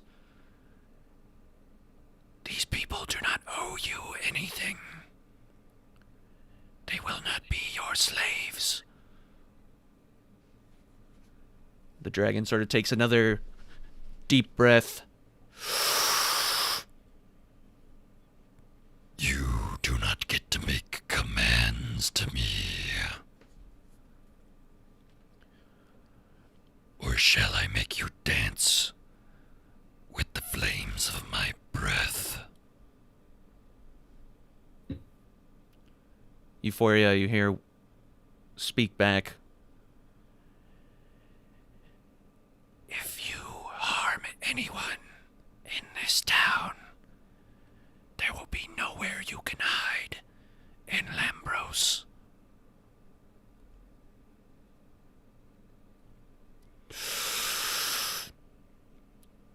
Do you think you can harm me? I could merely fly above and raise the ground beneath your roots. I would leave Lambros as nothing more than ash.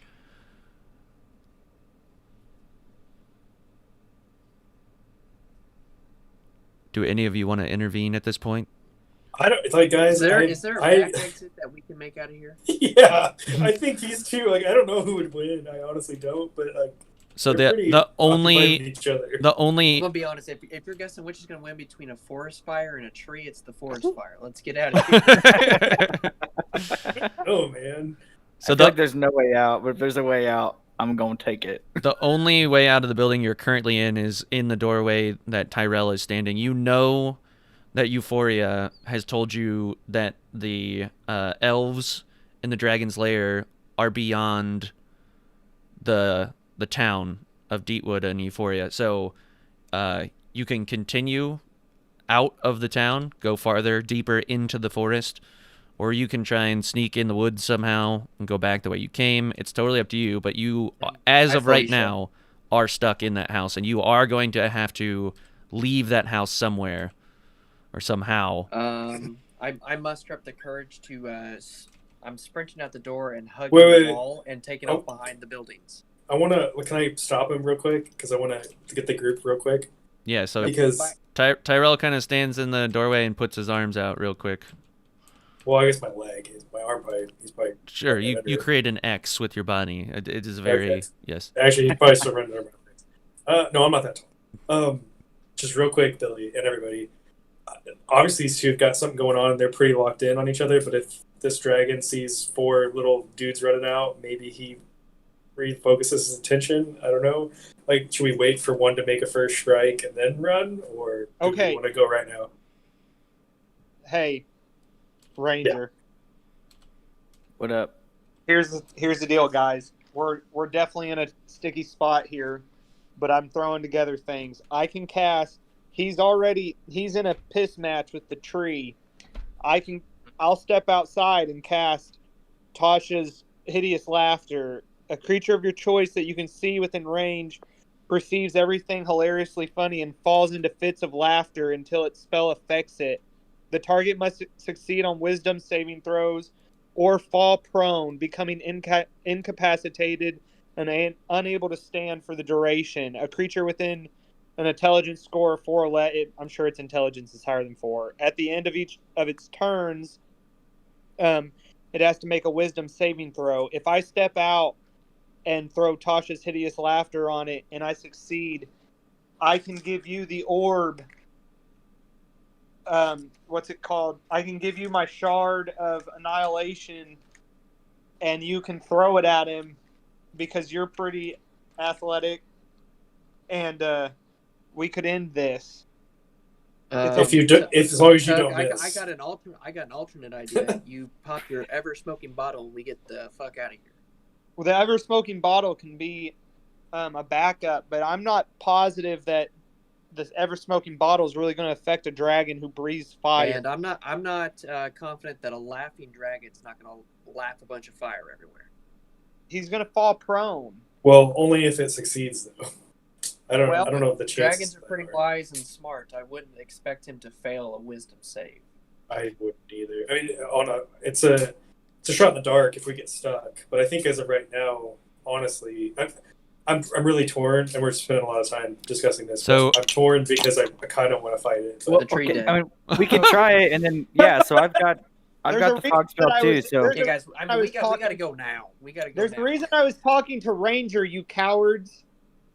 I'm willing to do it, but yeah, we need to have a backup plan to then haul ass with the smoke. And I've got fog too that we can use. We can just lay it all down thick. So and just... as you are discussing, you hear the dragon say to Euphoria. So another deep breath in. You hear it say,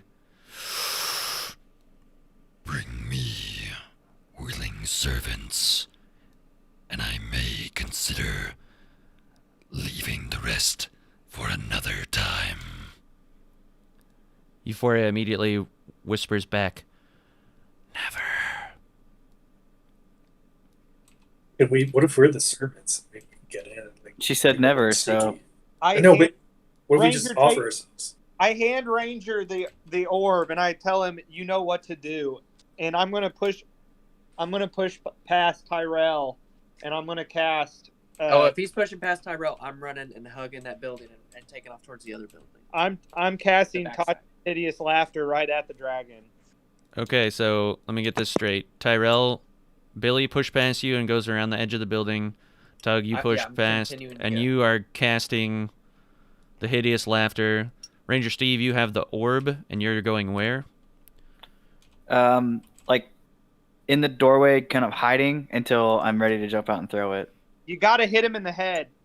Cough.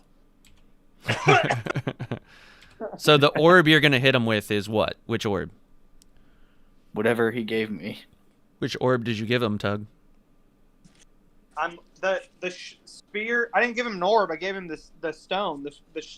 The shard of annihilation. Okay, so the Annihilation Sphere shard is what you have. That's what I'm trying. Yeah, annihilation spear shard. Wait, the one that I have to shoot or no? No. Yeah. No. It's a throne. It's a one-time use of a 5-foot. It completely incinerates anything in 5 foot of what it touches. He gave you a spear.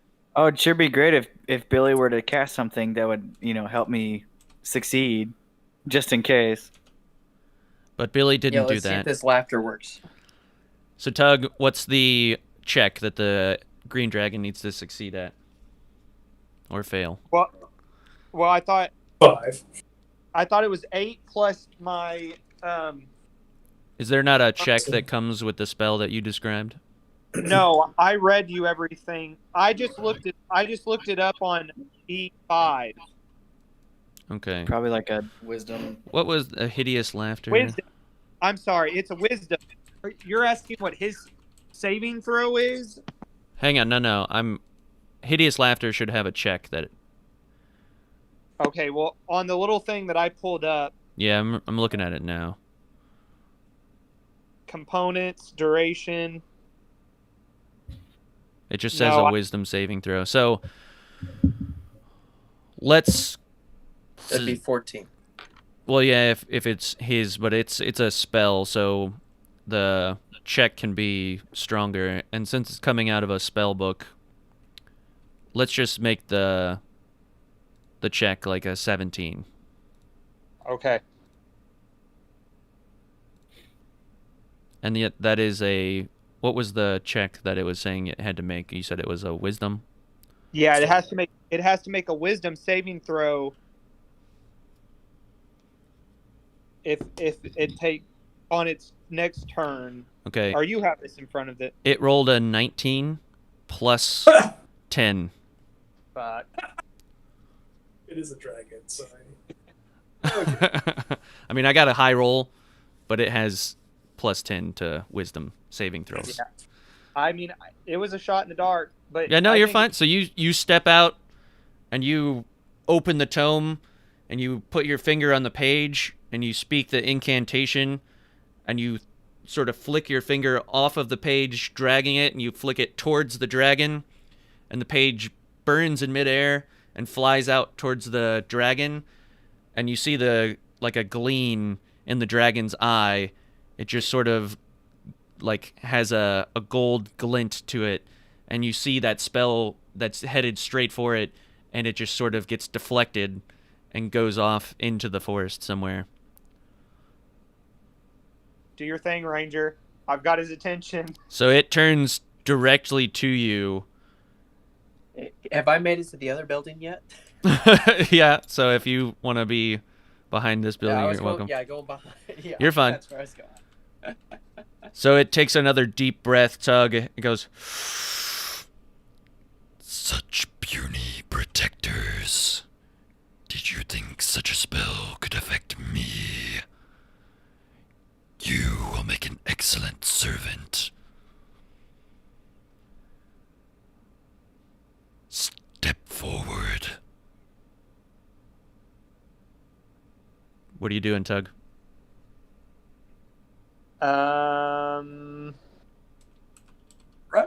I guess I'm gonna continue to keep his attention. I'm gonna step a little bit forward. Oh, So he steps, you step 1 or 2 steps forward. I'm going to go ahead and need you to make a intimidation saving throw here. So his frightful presence, you're going to need to make a DC Wisdom. So give me a D20 roll with your Wisdom modifier to see if you are...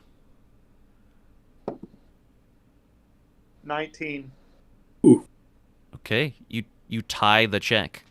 So I think in the sake of defense, say you have overcome your fear. So even though this thing, you know, like a shark in the water, could kill you on a whim, you have sort of taken that fear and you've accepted that fate, and you move forward to maybe buy yourself a little bit more time. Ranger Steve, Tyrell, what are you guys doing? I'm seriously considering this whole this is in my head, and kind of as I look at Ranger Steve, like if we play off letting him take us as servants, it's where we need to go, and then figure it out from there. Maybe it's a terrible idea, but Shit, I don't know.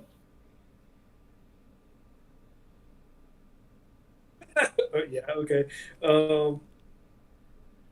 I just don't know how much we can fight it. I mean, we have the Treant here potentially that could help, but we also risk the whole town. You hear another inhale from the dragon. Where are the rest of your sacrifices? Euphoria, you do not have time to barter with me.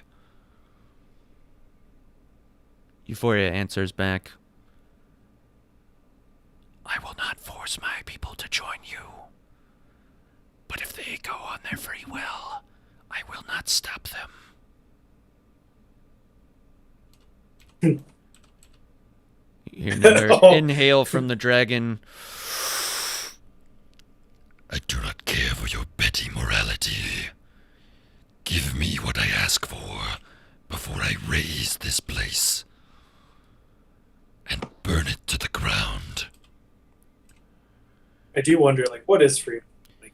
We smell the church. Is your morality worth the lives of so many? What good will your morality do when you are but ash on the ground? I'm gonna step up there with Tug. I'm sitting right next to Tug. Another willing participant. Is Ranger Steve peeking out of the that house at all? If he is, I'm trying to get his signal that now's a good time to run away. So you don't really have a sight line on Ranger Steve, but I don't know what Ranger Steve is doing either. No, I want to know what he has to say. I mean, other than just trying to destroy the Euphoria. I mean, if Tyrell stepped up, then I'm hoping he's gonna talk to him and see what happens, and then I've got some plans. If he stepped up, then he's willing to talk to the dragon.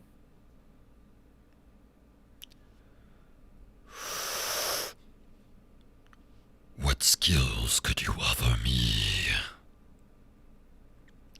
Beside the puny spells of your companion, I am hoping you may have be more use. Well, sure. Is there anything in particular you're looking for?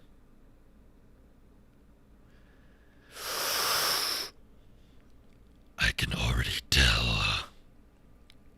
I will throw you in a deep, dark corner of my dungeon.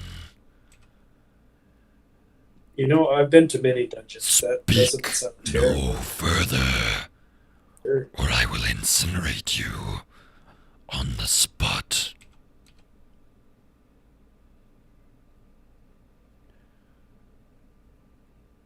What you got, Tug?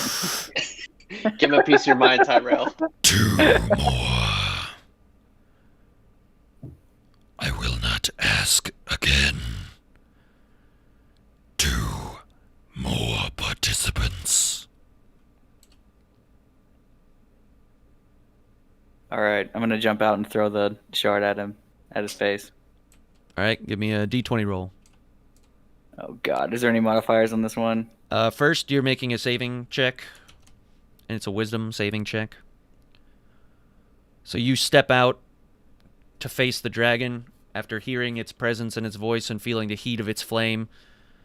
You step out around the corner ready to throw the shard of an annihilation sphere, and you are met with this moment of pause as you take in the sight, just the scale of the emerald dragon and its menacing presence. And that's what your saving check is going to try and overcome, is that fear that you feel while looking at this creature. And is there any modifiers to that saving check? Your wisdom. Oh, okay. Oh, Google, don't let me down.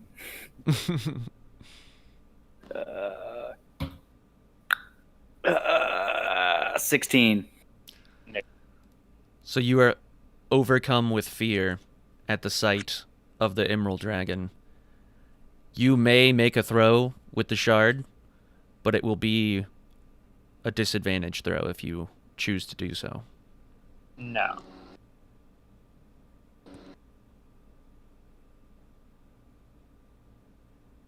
I don't even really know what disadvantage means. It means you're going to roll twice, and you're going to take the lower of the two. Gotcha. So 2 20s. That's all you got to roll. Pretty good odds. I mean. So you are petrified with fear, standing still. Like I said, you can make that attack if you want, but it will be at disadvantage. I call out to the dragon and ask, is it followers that you seek? Followers do not speak. You do as I command. And I command you to be silent.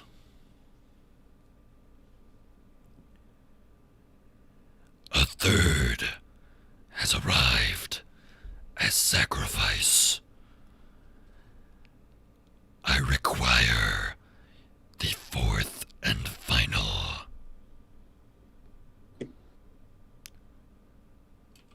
So you're all totally open to make actions at this point. There's no initiative roll here. But you do know that he has told both Tyrell and Tug now to be silent. So Billy, you, as far as you know, he is not aware of your presence. Ranger Steve, you are petrified with fear, so you are immobile for this sort of phase. But you can still throw the rock or make attack.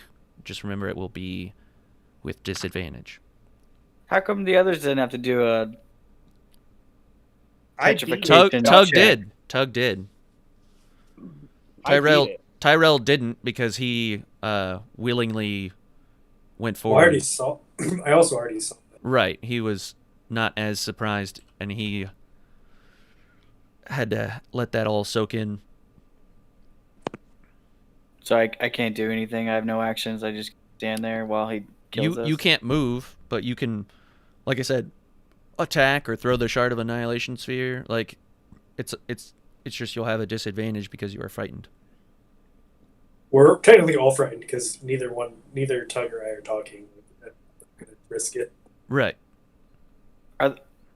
There's not disadvantages on like spells and stuff though, right? I mean, any non-attacking. Anything you do is gonna be a disadvantage. So I mean, it's ability checks and attack rolls. Yeah, because if you're doing a spell, it's gonna go against your intelligence or wisdom, and then you'd have to.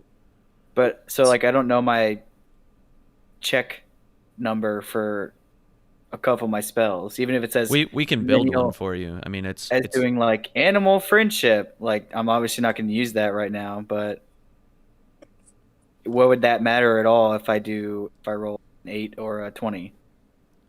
Essentially, there's no check for that on the spell itself. Well, it's a ability check. So essentially, it would lower the rating of your check, so it would make it easier for him to succeed. So your check with your proficiencies and your modifiers, you wouldn't get those proficiencies and those modifiers. You'd just be going in with the 8. Christian, is there a door on the tavern? Yes, there's the front door on the tavern. You guys have never... Is it closed? Is it closed so that the dragon cannot see the people inside? No, all the doors are open in the town. The fire hazard. What would you like to do, though, Billy? Well, I was thinking if I could make a loud noise, maybe the guys could run away. I mean, I'm thinking the same thing. If I make a distraction with a spell, how is that going to be affected by, like, a roll? If it's just like a That's spell. what I'm saying. It's making the check easier. So if we were to build out your check, right? So it's 8 plus your proficiency modifier, and then any of the relevant modifiers that are associated with that spell. So whether it be intelligence, charisma, etc. Take away those proficiencies and the modifiers, and suddenly you're just left with your generic check of 8. So pretty much any spell you cast out is going to have a lower check that the creature has to meet, which increases its chance of succeeding. Does that make sense? Yeah, without giving what I was going to use away. I mean, because I could use this spell. I could use this spell in a hallway with nothing around, and there'd be nothing to check. I don't know what spell you're casting, but like I said, you're welcome to try whatever. You still have the shard you can throw too. It's totally up to you what you want to do. Like I said, you're just gonna be at a disadvantage, being frightened by the dragon. I know I can't talk, so I just want to like look over. Yeah. What can I do for like if I just want to look at Ranger Steve to express something on my face? Like, can I say like 3 or 4 words to express kind of what I'm thinking, like verbally, but not actually? You know, I can say them for the Discord. You can send him a picture of your face if you take a selfie and send it to Cameron or the group chat. All right. Are there doors on the building with the rock in it?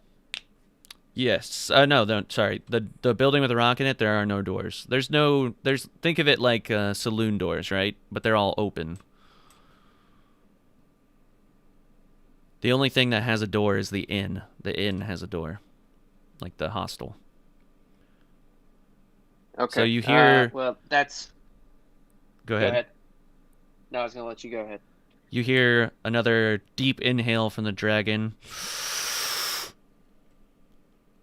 Your time is up.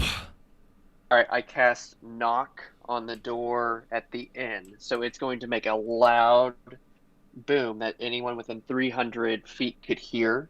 So obviously the dragon will be able to hear it. It's going to knock the door open with magical force, and yeah, hopefully that's a good distraction.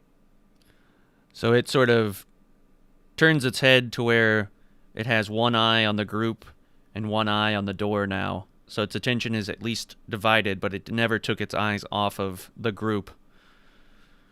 You hear another deep breath. Another magic user. Step forward and I may make use of you. Or I can simply burn the town to the ground and find your corpse.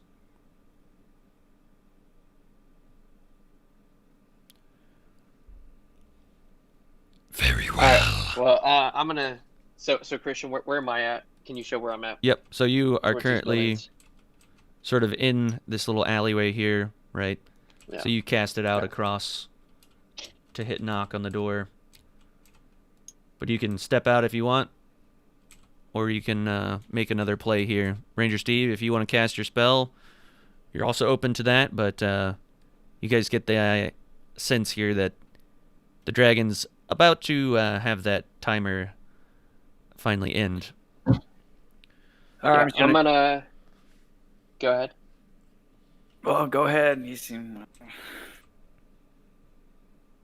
Oh, I was going to step out and try to make a distraction since he's still on the group.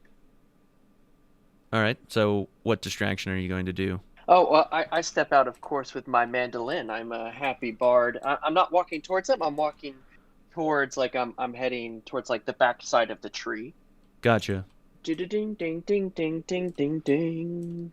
Bow bow bow bow bow bow bow. Oh, hello, Mr. Another Emerald Dragon. Oh, what artist. has welcomed us to your presence today?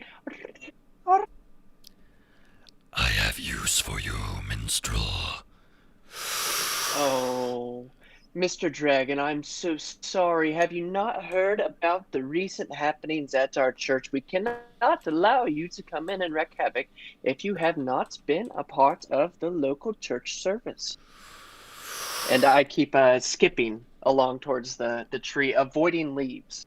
I have no interest in your religion, but I Oh, have you a might be use mightily interested. for you. I don't think so, My unless, of course, you are one who artist. acquires treasures. I can Are you- tell are- one such as you may need a muzzle. So Christian, I want to keep skipping past the tree and hopefully grab his eye gaze away from the group. Okay. So he's still sort of scanning, but you managed to skip past the tree over to your door. You're sort of Yeah. trying to draw his gaze, but you can tell that, he's still keeping an eye on the group. He's not going to lose them from his focus. Uh-oh. Well, Mr. Emerald Dragon, Your Highness, of course, the great one, the feared one. We have been searching for you. This is most curious occasion that you should meet us here. I see you have met my valets. They have been accompanying me on my quest. They are but simple nobodies. You wouldn't need such common folk in your service. However, we have come to seek you. I personally, a founding member, of course, of the Zoo Warriors Electric Boogaloo, to have come to seek you out, for I have treasures for you.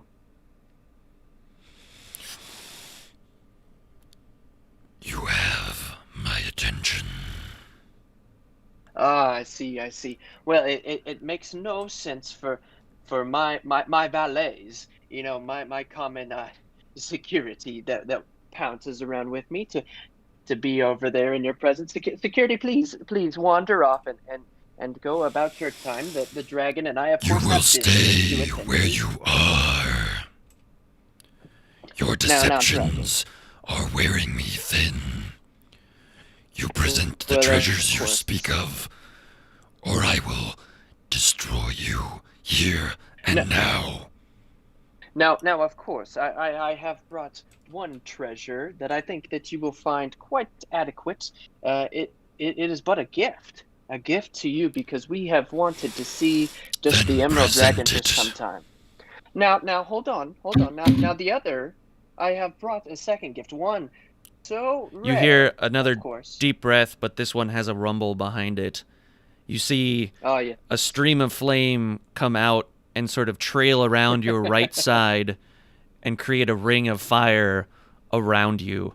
The heat of the Okay. flame is extremely intense. It makes the hairs on your arms like burn away. Like you are That's crazy, because I've already been struck by lightning. I don't have much hair left. very true. Can I dip out? Like, if he's blowing fire, he's obviously not paying attention to us. So If I'm you dipping you out. can try. Yeah, I'm dipping out. I'm cracking. I'm No. cracking over the ever-smoking bottle and running. Mr.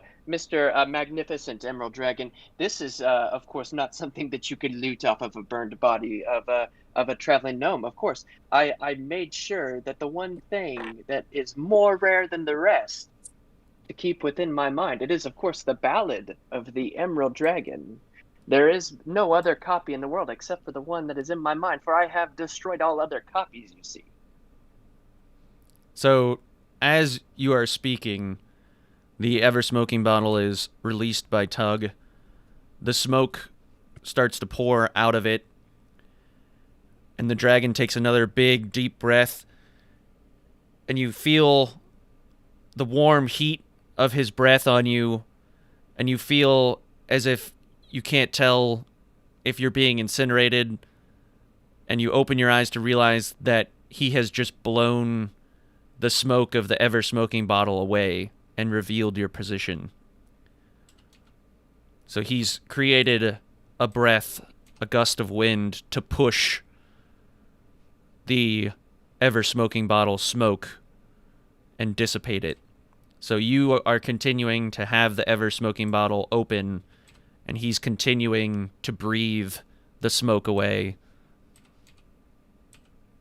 Now, let's not get testy here, Emerald Dragon. Of course, let me give you the one Approach simple gift. and join the others, or I will kill you where you stand. There seems to be a ring of fire around me, as one might recall certain songs about that, but I cannot step forward with this simple ring of fire. So he takes another deep breath and blows out the fire around you. Thank you, of course, Your Excellency, Mr. Emerald Dragon. Now, I assure you, you must be kind here to my valets. They must not be harmed. I assure you, they must not be harmed, or else. Are you approaching, or are you standing what is still? in my mind? I'm walking very slowly, and I pull out my purple gnome gem very slowly. I don't think I've made it to the rock yet. Okay. So you're approaching. So I pull out the. This is of course a rare gnome gem, and I have brought this. I know you may have many fine gems. This is one that the gnomes find particularly rare and useful, and this is a gift, Your Excellency. Finally, a treasure worth my attention. Yes, and of course this is but a gift from the Zoo Warriors Electric Boogaloo to you, and I toss him the gem. He sort of opens his mouth and snags the gem, and you can see him sort of roll it around in his tongue. He says, "These are not rewarded easily. A gnome's gem is most impressive. They will grant you a wish from any gnome you hand it to. Some may scoff at the wish granted of a gnome, but gnomes are very crafty creatures. I accept your gift, and I accept your servitude." Now, we did not come here for servitude, Mr. Emerald Dragon. I must take back because I do have one gift for you. Now, I need you to make I need you to make a check now, Kobe. Okay, what check am I making? D20 wisdom check. Not that wise. I get a total of a 9. Okay, so the check was as before with the others was 19. So you are frightened. That means for the next sort of phase that we have going here, you will be frightened. The rest of you have overcome your fear. You've sort of settled into it. So it is your judgment at this point if you would like to open your mouth and speak, but you know some of you have been asked to be silenced. So Billy, you are at the same point that Ranger Steve was earlier, where you are sort of immobile, but you can make checks and attacks at disadvantage. Can I still talk to him? So he has commanded you to be, I guess, quiet, so you're open to speaking, but he may smite you for that.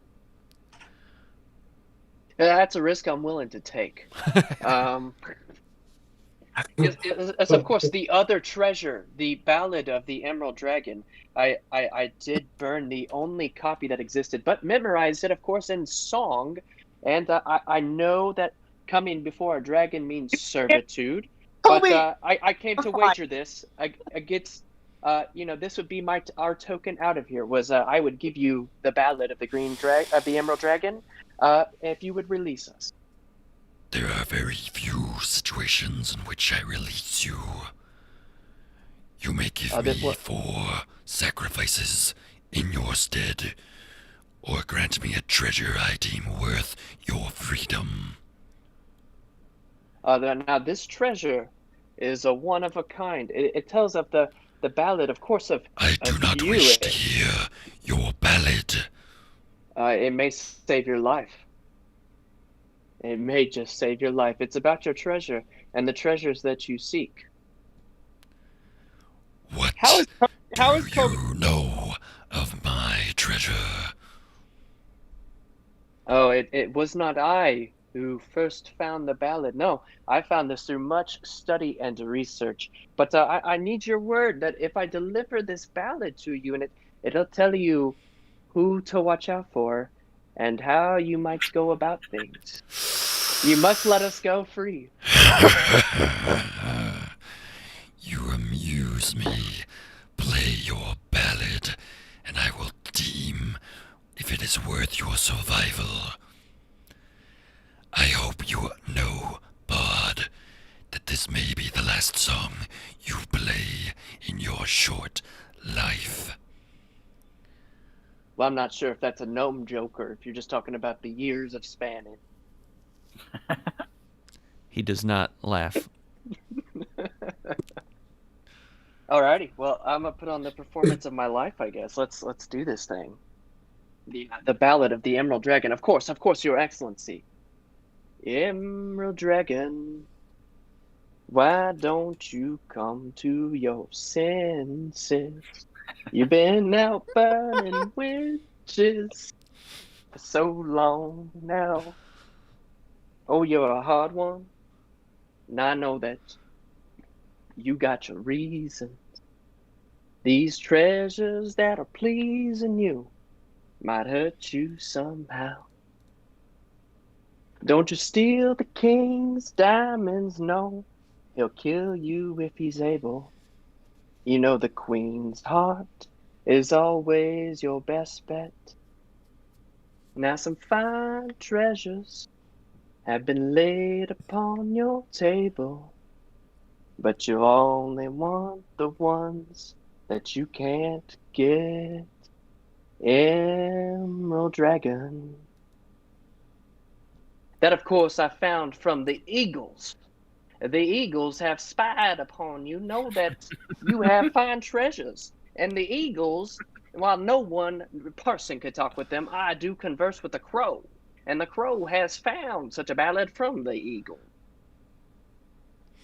making it rare, for it is not of mankind, but of the ornithological. How mediocre. Yet amusing in a pathetic way.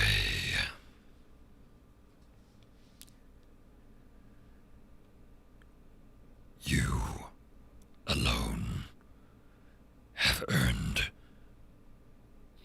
my counsel. You will still join me as the artist palm did before you. For I have a purpose you must serve. The rest of your compatriots will need to offer me something more than mediocre for their lives. Now that was the deal there, Dragon. The rest of you to speak and offer me your worldly treasures for your lives.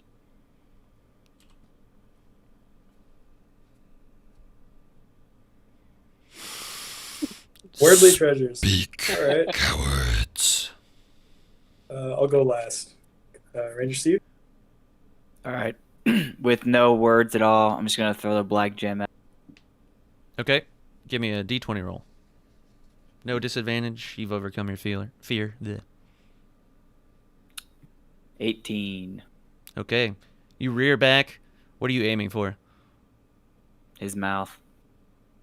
You throw the stone. It's a straight laser beam right into his maw. It sort of lands in his mouth. You see him move around his tongue and sort of discover what it is, just like he did before with the gnome's gem. And he sort of laughs. Shard of annihilation sphere. What a pity you didn't care to attune to it before you threw it at me. I threw the black gem we got a long time ago, not the annihilation spear. Oh, you threw the gnome's gem. Yeah. Okay. Sorry. You didn't. I just assumed you threw the thing that Tug had handed you. No. He says, Curious how so many of you came into the possession of a gnome's gem. I now possess 2 wishes of a gnome. What do the rest of you have to offer? I fear the wish of a gnome depreciates with each that I earn.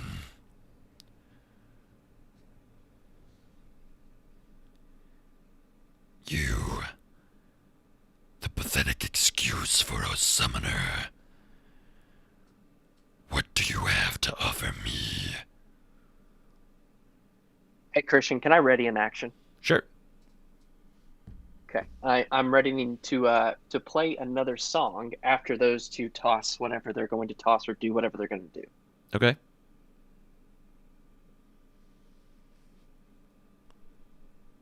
Josh, Jared, Tug, Tyrell. Yeah. Well, the way you were verbaged, I can't remember now. You had said the way you worded what you're going to offer. Do you remember what you said earlier? He said, "Offer me a worldly possession." What do you? I guess what I. No, you didn't say possession. You said. Tell me what I said. I don't know what you're asking. Okay, then let's go, and I'm going to find out because I had a plan. What are you going to do? Replay the video? Yes, I am. Give me a second.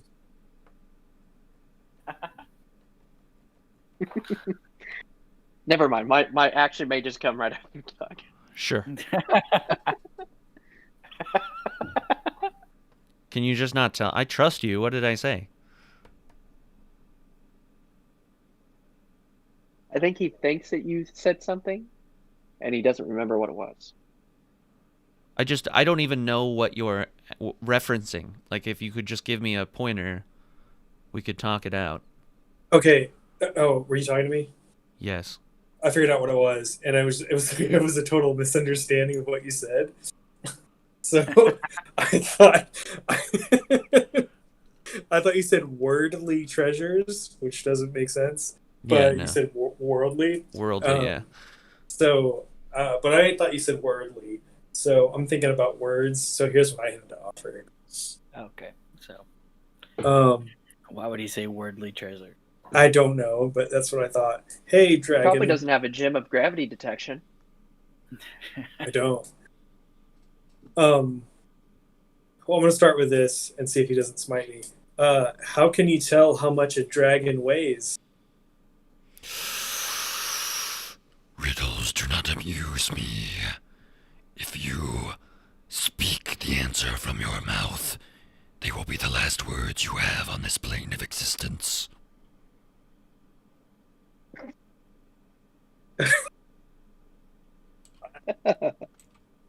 Well, that's not very fun, guy. I'll throw my is all gravity you have to stone. offer. No. Throw my gravity stone and see what he thinks about it.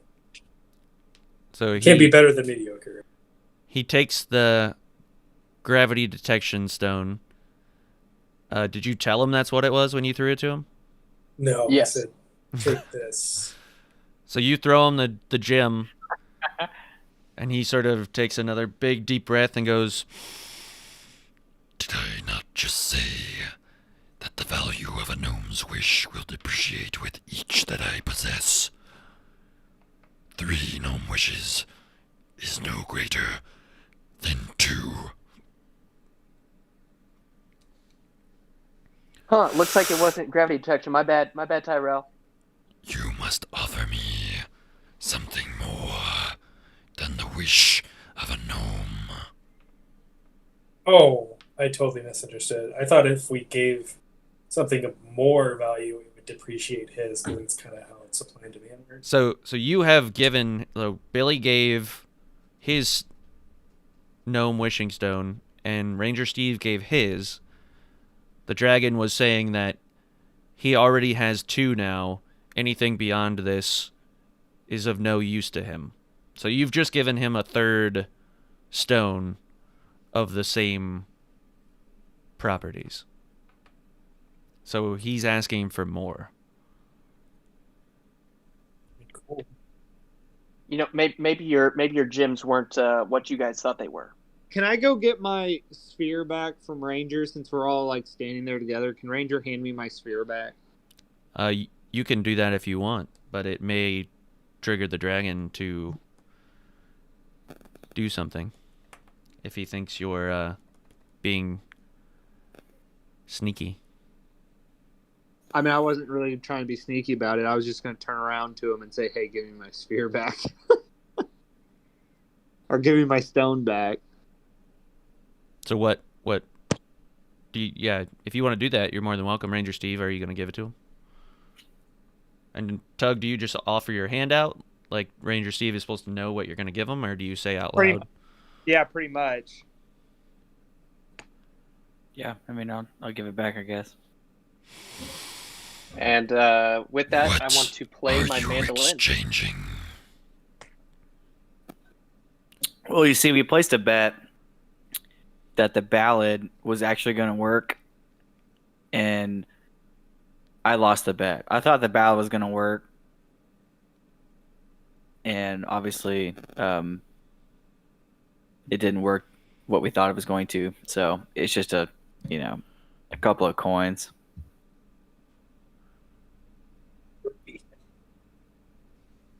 And so can I? Does You my can action play. trigger? Yeah, Yes. you can play.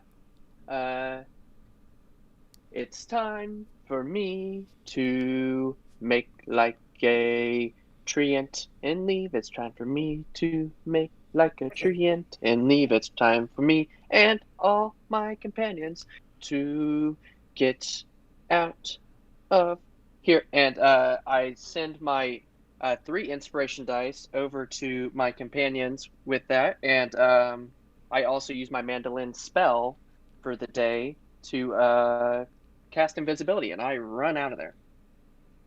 Okay, so you cast invisibility. Yes, on me, and Yep. I gave them my bardic inspiration. So Yep. they each get 1d6. So that's all 3 of those. And I've used my mandolin's invisibility, and I'm running the heck out of there. Sure. So the moment you go invisible, the dragon knows your last location.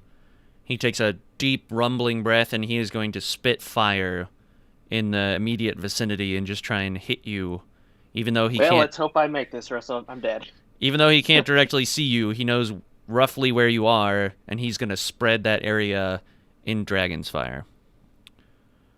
So, I need you to make a saving throw to see if you avoid the damage or not.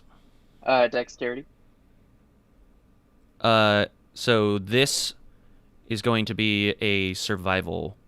A Constitution saving throw, because what he's spewing out is not fire this time, but poison, like a poison cloud. Gotcha. Alrighty, so I get a total of an 18. Okay, so you're going to take the full damage. Alright, I'm going to enter some death saves here. So the Constitution saving throw, just so you know, on the green dragon, it's a 90-foot cone that's exhaled, and it's a DC 22 Constitution saving throw. Whew. They've been rough.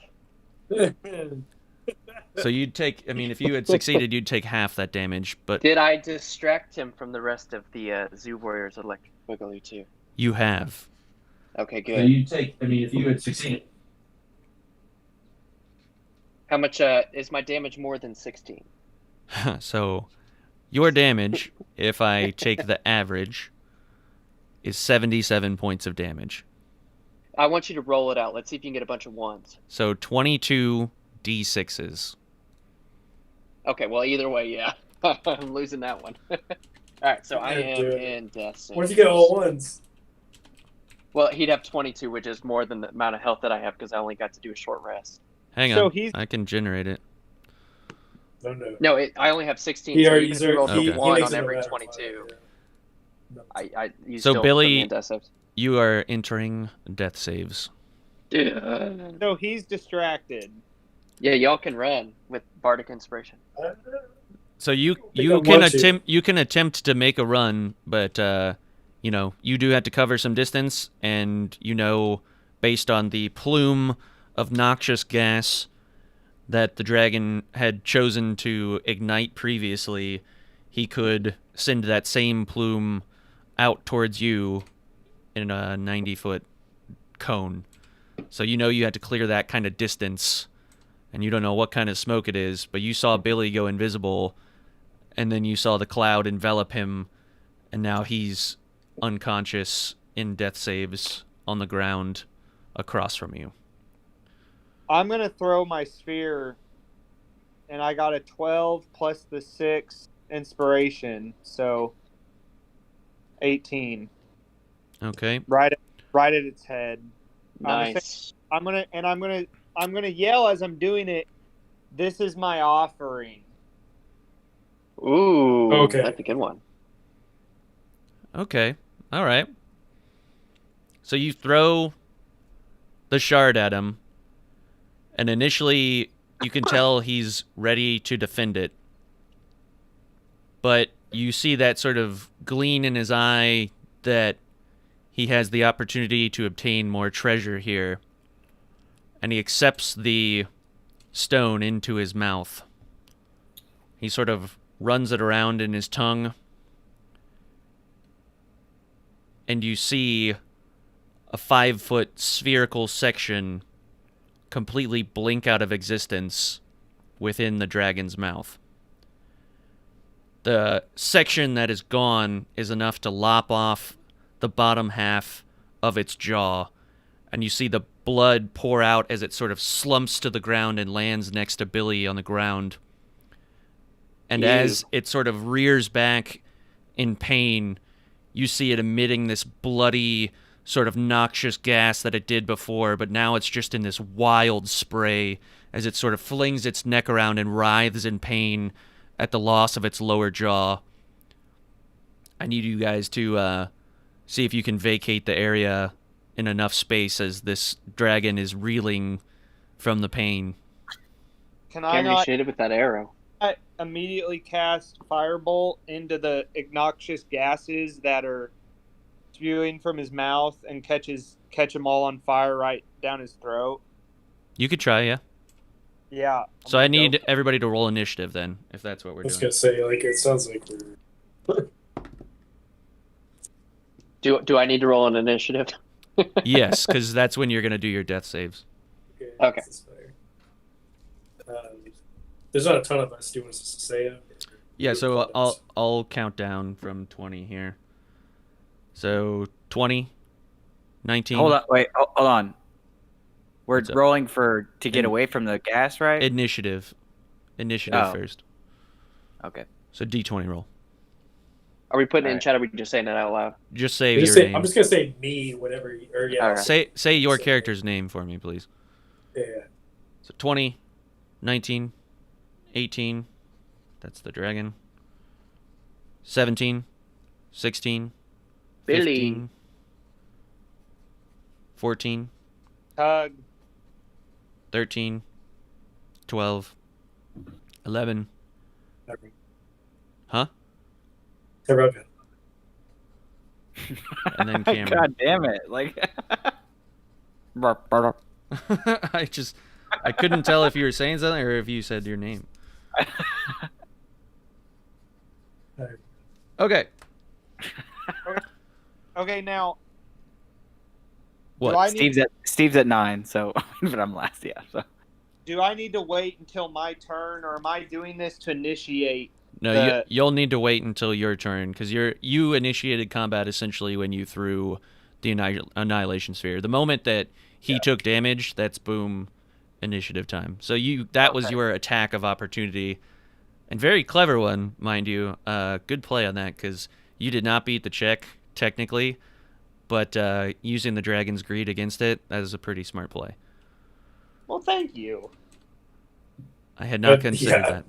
Could probably be the only potential way we could win it. I feel like tricking the dragon with a bet helped out, but I'll give you that. That was legit.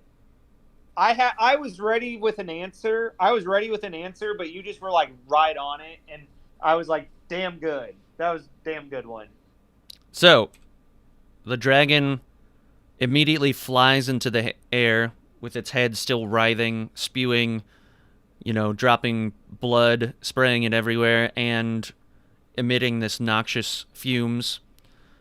It sort of beats its wings and pushes the fumes down, but they're in a weakened state because they're dissipated by the wind generated by the wings of the dragon. It sort of lifts off into the air, and you can tell it's turning to flee back to its cave. So, Billy, your first death save roll.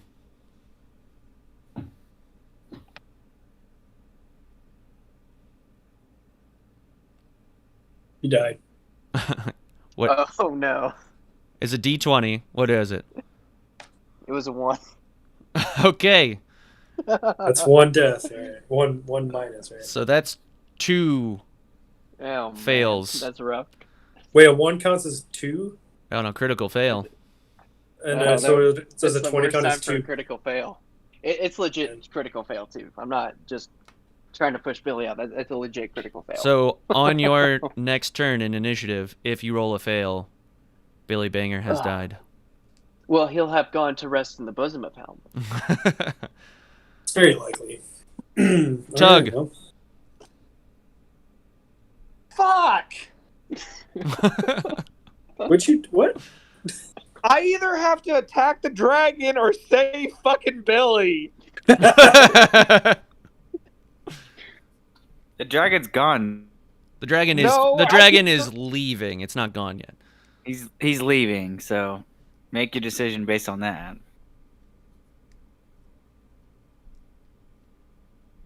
You don't have much time here, Tug. Fucking bullshit. I'm always under 45 second scrutiny, so you don't have much time. I saved fucking Billy. Are you kidding me? Oh, he Spare the loves dying. me. He loves me. So chaotic. All right, so chaotic good. Oh my Tug, God. describe me how you go over to Billy and Furious. Like, furiously staring at the dragon. Like, just walk to Billy and put my fucking hand on him. No. I'm taking full advantage of this. I go to Billy and I embrace him in my arms and I sit down with him in my lap and I hold his head. I'm cradling him in my arms and as I'm looking at him and he's gasping for breath, I go. He does look like he's gasping for breath. I mean, look at that face. Yes, look. Out of I look peaceful. I put my hands on him and I go, my child, for your faith in me has been weak, but I will bring you back. And I save his life, casting Spare the Dying. So as you lay your hands on Billy, casting Spare the Dying, you see him stabilize, and he now exits death saves, and he has 1 HP point. And as I'm holding my child, I'm like, for though your faith has been weak, believing in me will grant you eternal life. turn away from your false gods. Billy, And, you have enough energy to mutter one small thing. Praise Helm. All right, we're jumping over to Tyrell. What are you doing, Tyrell? The Emerald Dragon is currently fleeing. You've just watched Tug say he's probably 120 gnomes away. Jesus, really? He's in the air. Yeah, man, it doesn't take him long to get up there. Well, I can't do shit. You don't have a ranged attack or anything? Not that far. Isn't your ropes like, what, 60 feet? Yeah, everything I have is 60 feet, minus my one thing that's 120. If only there was some like really tall object near you that could get you closer to the dragon. I don't know. There's a barrel factory. You go climb up a bunch of barrels. That's true. Come on, Tyrell. Okay, I guess for a TikTok. minor action, can I ask the Treant Euphoria to like lift me up close within 60 feet of this bitch dragon? So you see a branch come down and sort of offer itself to you. Okay, I hop on it. Okay, you hold on and the branch raises you to the top. Oh man, I gotta get way out here. Woo. So you are Oh, way you up can there. see the lake from here. It's real nice. Yeah. Wow. So yeah, Tyrell, for all intents and purposes, you are in the tree within 60 feet of the dragon. So here, let's do this. Yeah, put a ruler out there. Oh, not the tree. We don't want the tree. We want the dragon. There we go.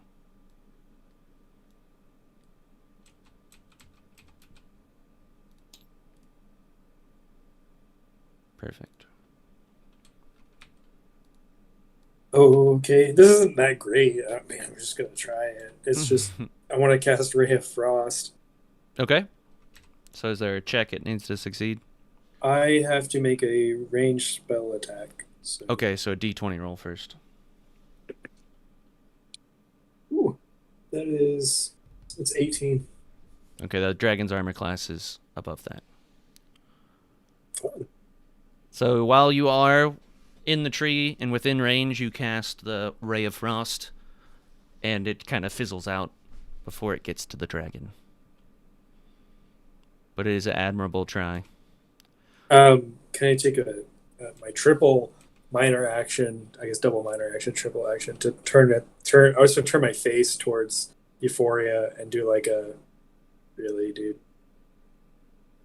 You're looking at Euphoria like it's her fault? Yeah, like why'd you even try? Like it was like one of my best, throws out here, and it was garbage. Didn't matter. She drops you from the top of the tree. Can I quickly cast Featherfall myself? Probably running out of actions. We're gonna have to wait. Prepared. We're gonna have to wait until next round. Okay. So you are currently in free fall, and now it is Ranger Steve's turn. What? Why would you do that? Ranger Get him Steve, with your arrows, Ranger what you Steve. doing? There's no fucking way I'm gonna beat an 18 armor class. His armor class is probably like something ridiculous, like 32. It's not that hard. I don't think it can be above 25. It's probably 22. What's the gnome? You get a 1d6. 1d6. Mm-hmm. Yeah, you forgot to use that, Tyrell, like you always do. You could have used it. What? I'm Extra following. 1d6. I literally was just thinking about that before my turn, and All right. Yeah, I'm gonna shoot an arrow of slaying dragon All right. plus the the gnome encouragement thing. The bardic inspiration.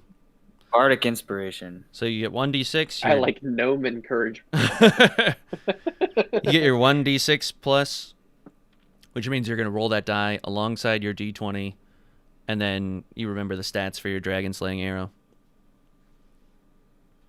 I do not. I don't know what they do. Oh man, I was counting on you writing that down. So it was at that shop. I bought one, but I didn't. All right, I got it here. He's gonna decrease it by half. Yeah, just it's make sure fine. you add everything that you need for this roll. Your Yeah, dexterity, yes. your Thank you, Billy. your +8 bow, whatever you got.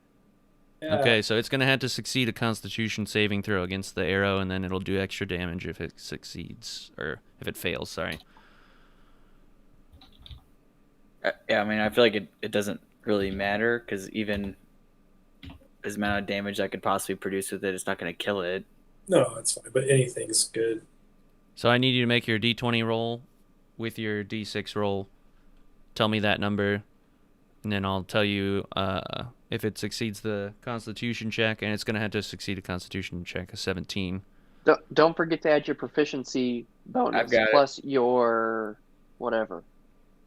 Yeah, so your proficiency will come into play on your initial roll, but not damage. Yeah. No, not.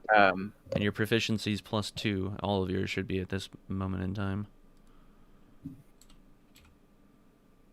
So tell me what you get on the 1d6 first. Oh my god. So just the roll was 26. You got a 6 and a 20? I took a picture right now. I'm sending it to you guys right now. That's awesome. That's a nat 20. So that's a nat 20 plus a nat 6 on his, not a nat, but like the bot. Oh my god. Plus 2, so it'd be 28. Okay. Holy tits. Well, that makes up for my nat 1 on death save.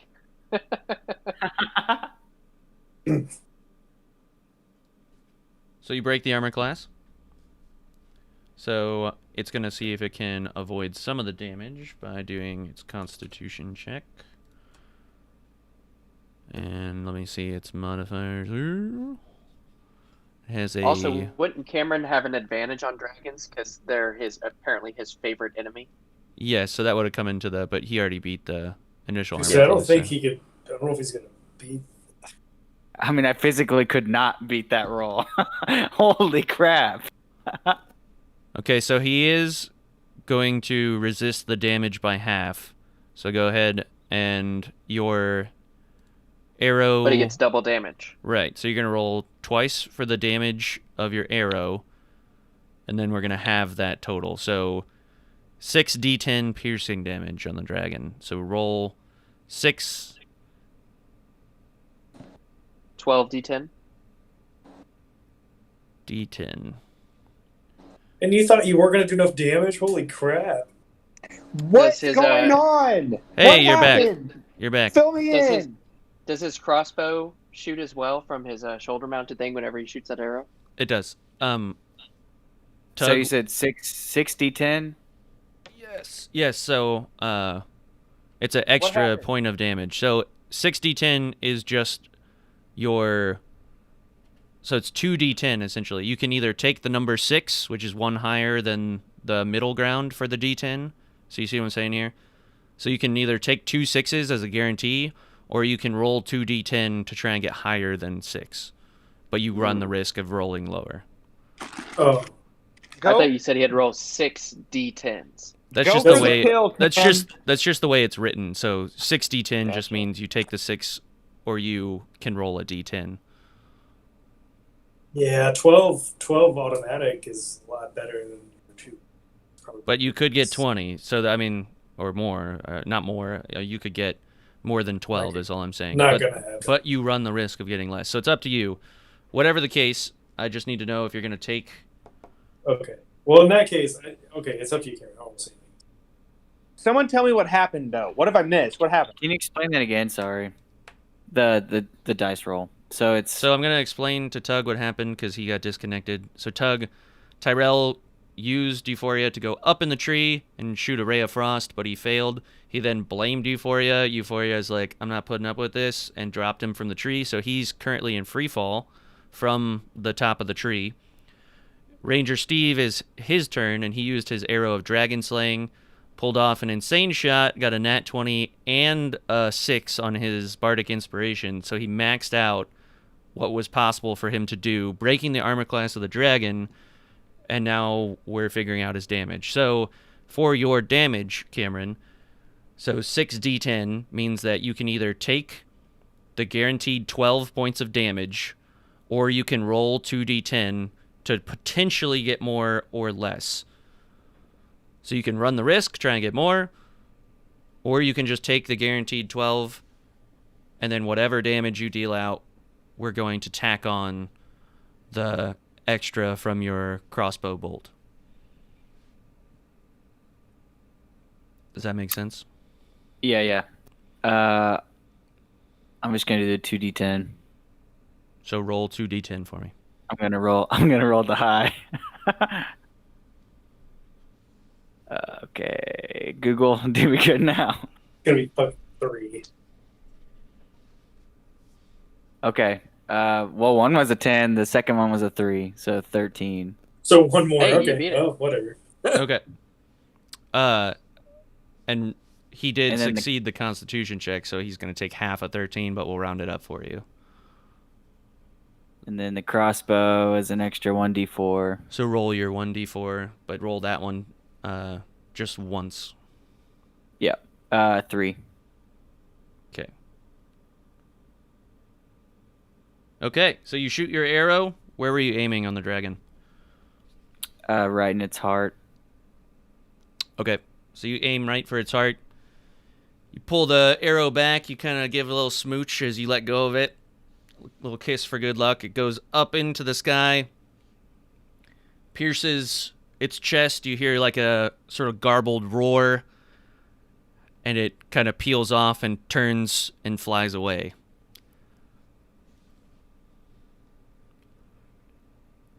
We're going to drop initiative. Tyrell, you are currently falling. What do the rest of you want to do? Well, if I'm following, I can cast. Is he within 60 foot yet of me? He's about 100 gnomes up from the ground right now. I'm looking. I actually don't know if I have a feather. I don't know that I've actually picked up a feather. So as you're falling, you're like flipping through your notebook, your handy dandy notebook. Yeah, indeed. I don't have a feather. I need the feather to cast another spell. So I guess I'm just falling down. Can I wait until he's about 60 foot from the ground and then cast Feather Falling from my spell book onto him? Sure. Yeah. Do you have a feather? Yeah, that's what I'm going to do. So When you're he's like, Okay. so it's a range. So I need you to make a d20 for the ranged spell cast. okay, well, I got an 8 plus 4. Okay, that's enough. Okay. So same thing as before, you kind of open the book and you put your finger on the page and you flick your finger off of the page and send it towards Tyrell, and you see the page sort of morph into this big feather that just kind of hits him and catches him as he slowly sort of floats to the ground and lands on his feet. And that... Wait, I want to do one last thing. Okay. I put Billy in the bag. You're going to try and force Billy into the bag? I don't have His to 1 force. HP. I don't have to force him. I'm carrying him in my arms. He's incompetent right now. I just put him in the bag. Okay, he gets in about up to his like arms. Like your bag has a fair enough opening, and Billy is kind of fun-sized, but I was gonna say. his upper half, like his arms are still sticking out of the, so you're gonna have to like pick his arms up and put them over his head so he can slide into the bag if that's what you're gonna do. Yeah. Can I have any chance to try to avoid doing this, or am I still unconscious? So you've got 1 HP, but I'll give you a saving sort of It's throw okay. here if you want to try and hold on to the edge of the bag as best you can. Yeah, I don't think going into a bag of holding would be the best thing in the world. I imagine I would just die. I know Oh, what it's will the bag of happen. holding? I know what will happen to you, but Oh, yeah. Okay. Oh, shit. So I didn't know. what kind of save am I making here? so Well, this can I just leave him as he is? Like, I Yeah. just want to carry him around with me. Okay, then can I just climb out? yeah, I'll need a check to see if you can climb out or not. We'll say it's acrobatics. That's a dexterity. Acrobatics, awesome. So I'm going to get a total. Tug, are you trying to keep him in the bag in any way? No, I don't want to kill him. I just just mean, figured yeah. If he's gonna try and get out of the bag, all I'm saying is, are you gonna try and like put a hand on him to stop him? I get a total of a 19 to try to climb out. No, I'm not going to try to stop him. All I mean, right.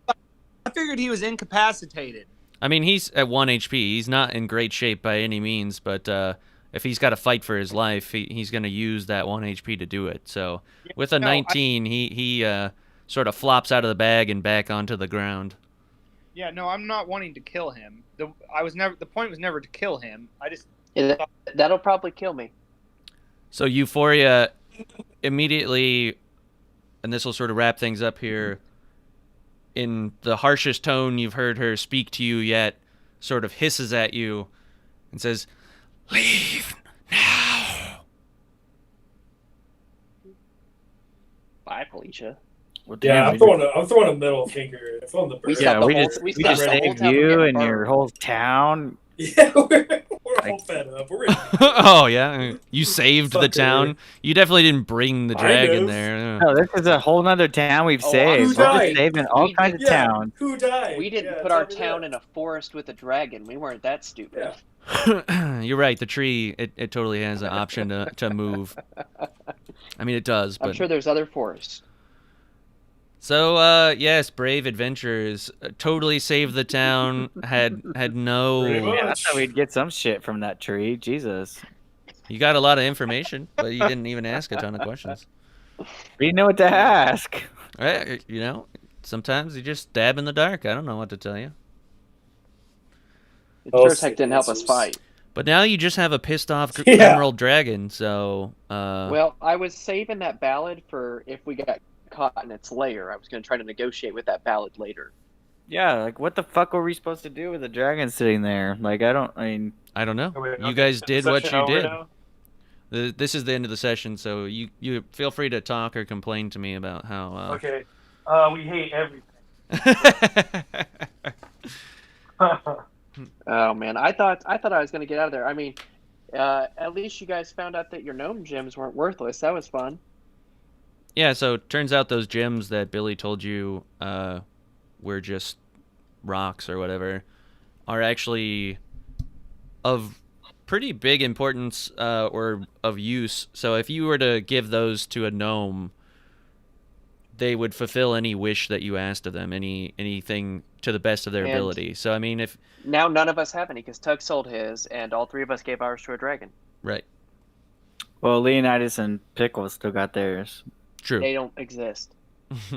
You can tell them about it if you wish. But yes, your stone of gravity detection was actually a free wish from a gnome.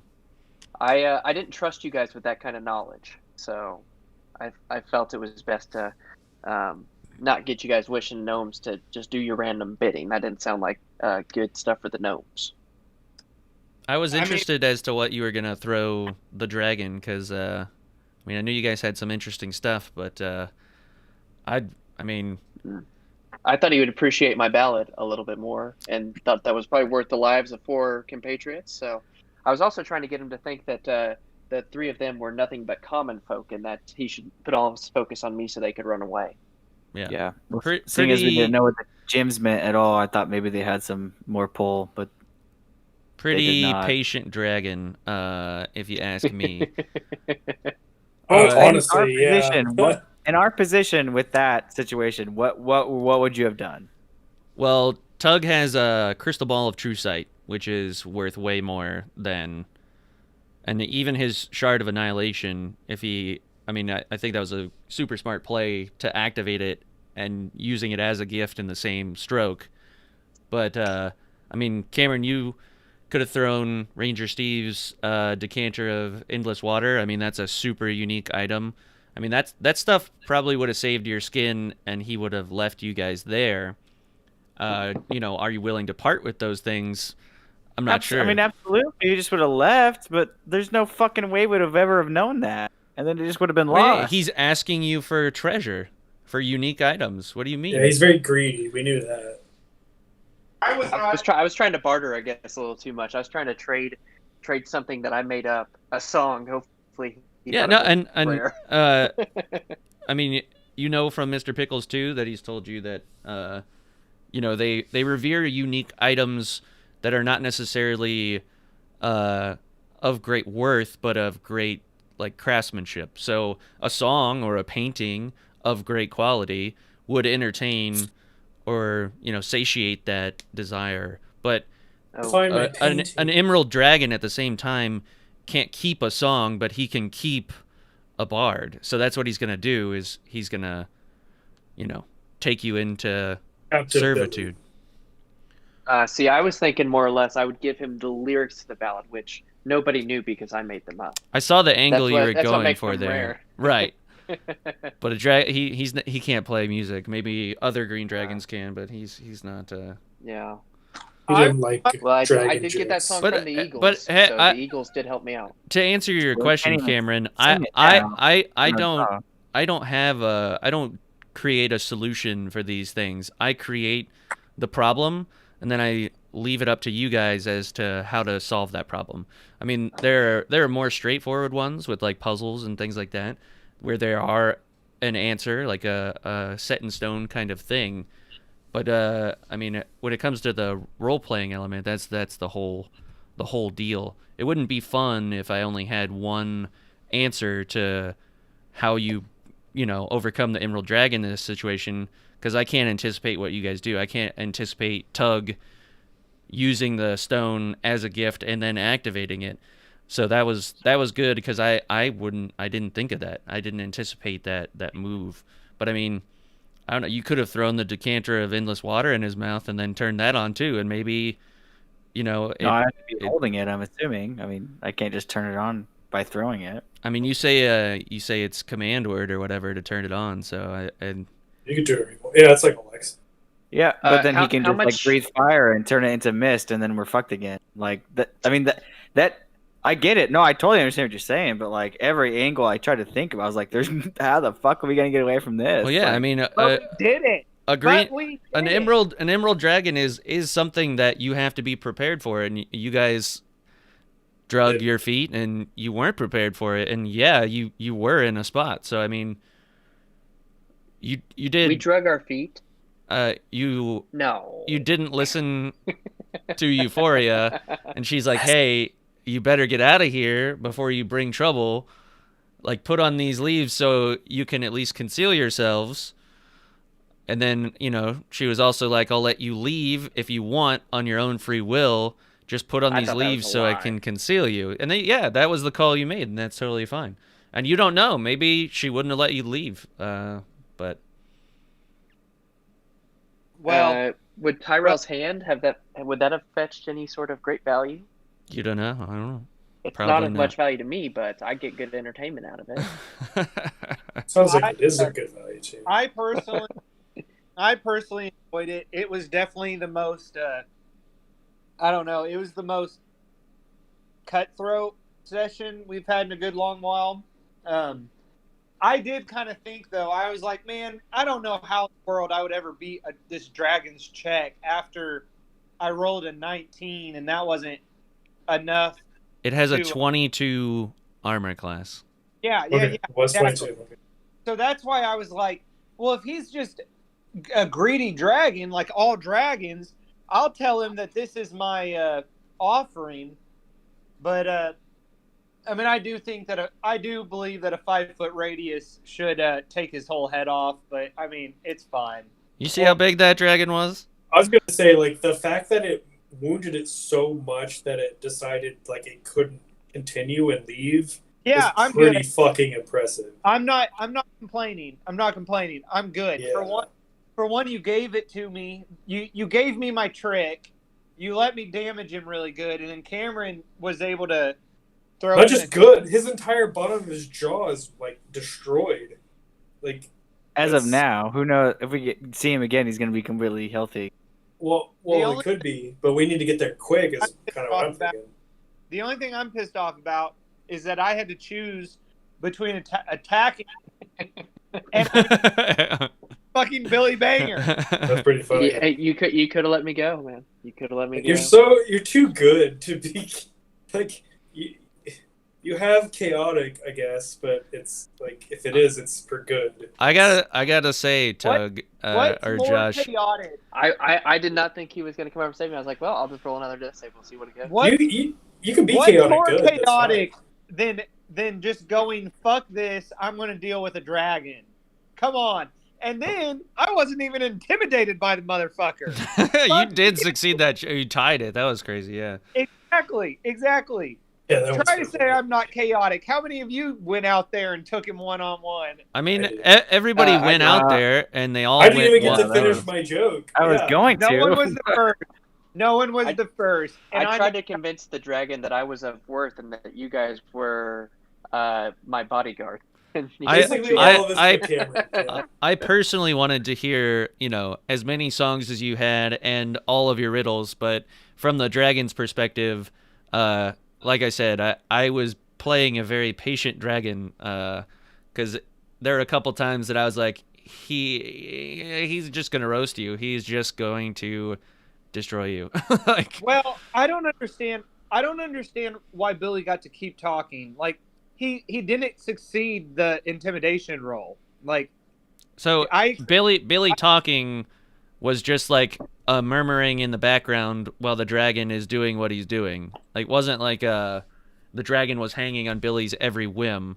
That's just me not trying to interrupt what Kobe is role playing while continuing the encounter here. So it may have come off as that I was letting him have his time or whatever, but that's just Billy being Billy, and that's the dragon's patience being tested. I mean, there's a reason that Billy entered death saves, is because the dragon was done with Billy. But once again, I did that Houdini trick on him real good though. once again, Tug was there. Tug was there to take control, guys. It's fine. I'll save Billy, even though I fucking hate Billy. Hey, I mean, Ranger Steve had a hell of a shot with that arrow. Yeah, I missed that. Sadly, I wish I could have been. I just lost connection. It just went away. Well, So I think we can defeat this dragon. He seems like he's just a pushover. yeah, totally. I only gave him 14 damage, and he took 70 plus from you. So Christian, I guess I definitely thought when you said it's 6d10 that he would roll 6 total d10 dice. I mean, that's what I thought too. I was like, this guy's dead. I could see, be reading that wrong, but so the way that those rolls work is because your roll with the noxious gas that came out of the dragon, right? So I could have just taken the 77, or I could have rolled the 22 d6s. But it gives But what's the point of the half slaying score, right? arrow then? that is the advantage of the slaying arrow that you used. Just some extra damage on a really low dice, I mean, your typical arrow is gonna do what at most a 1d6. I mean, this is a Yeah, D10. I mean, when you said 60-10, I was like, that seems awfully high. Like, if we're talking about 6 rolls of a D10, I was like, what the fuck is going on? And then when you said for the average, I mean, I'm pretty sure I gave you. That made more sense. I'm pretty sure I gave you different stat rolls for that arrow, but I don't remember what they are, so I just pulled up the first arrow of dragon slaying or whatever that popped up. Well, I mean, as much as I don't write that kind of stuff down, I would have wrote the stat line to what the damage does to him. Yeah. So I did. I mean, I didn't write them down. I mean, then we probably would have come up with the same thing because I would have Googled what. Probably so, yeah. Because dragon slaying does. Not only did Billy give me one, but I also bought one. So if I would have bought one, then I definitely would have wrote the stat line down if you would have said it. Yeah. And yeah, so I'm sure it was just whatever the 5e is for it. I mean, so like feel like the way it is written that was fair. and the way that I have always read it, and I still could be wrong, but if there's anything in parentheses, that is essentially the rolls that you make that would lead up to the... So there's the associated number, like the average, the one that you can just take. So like the 77 of the poison breath. Then within parentheses is the 22 D6s or whatever it is. So you can roll the D6 22 times, but you can also just take the 77. So in your instance, your number you could just take was the 6, or you could roll 1d10 to try and get more damage. So it said it was a 1d10, but it gave a 6 in parentheses. Right, because when you roll your typical arrow, you're either going to roll a 1d4 or a 1d6, and then you just, get what you get. But with the arrow of dragon slaying, you are guaranteed a 6 if you want to take it, but you roll a 1d10 to potentially do more damage. So, I mean, the likelihood that you will do more guaranteed damage is really high on that arrow. And they anticipate you buying multiple of those arrows. So it's essentially just something that, I'm in a fight with a dragon. Every single arrow I shoot is going to be an arrow of dragon slaying, and I'm just going to take those guaranteed 6s over and over and over, or if I'm feeling lucky, I roll those 10s. That's exactly like I've Gotcha. Reddit has an answer right here. It says when you see the parentheses next to it, it is exactly what you said. It's the same time. It's because if you had a million of those, every single time. The number is the average of the die roll. It's mostly for DMs who have lots of things to control in combat and don't want to have to roll damage for every single attack, especially when it's I'm trusting this is it coincides. Yeah, no, that makes sense. Yeah, there's more suspense in rolling the dice, and honestly, if we were all together at a table, I would do that, but I'm not going to sit here and have you guys listen in silence as I count, so...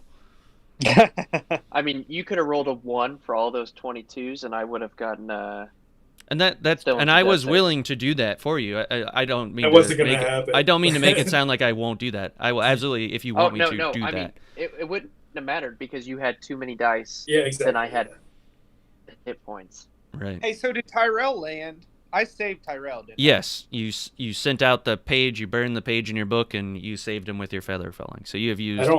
You can cross off 2 of those, the hideous laughter and the feather falling off of that book. So you've burned those pages. Not even a thank you. I haven't even got. I've saved 2 lives.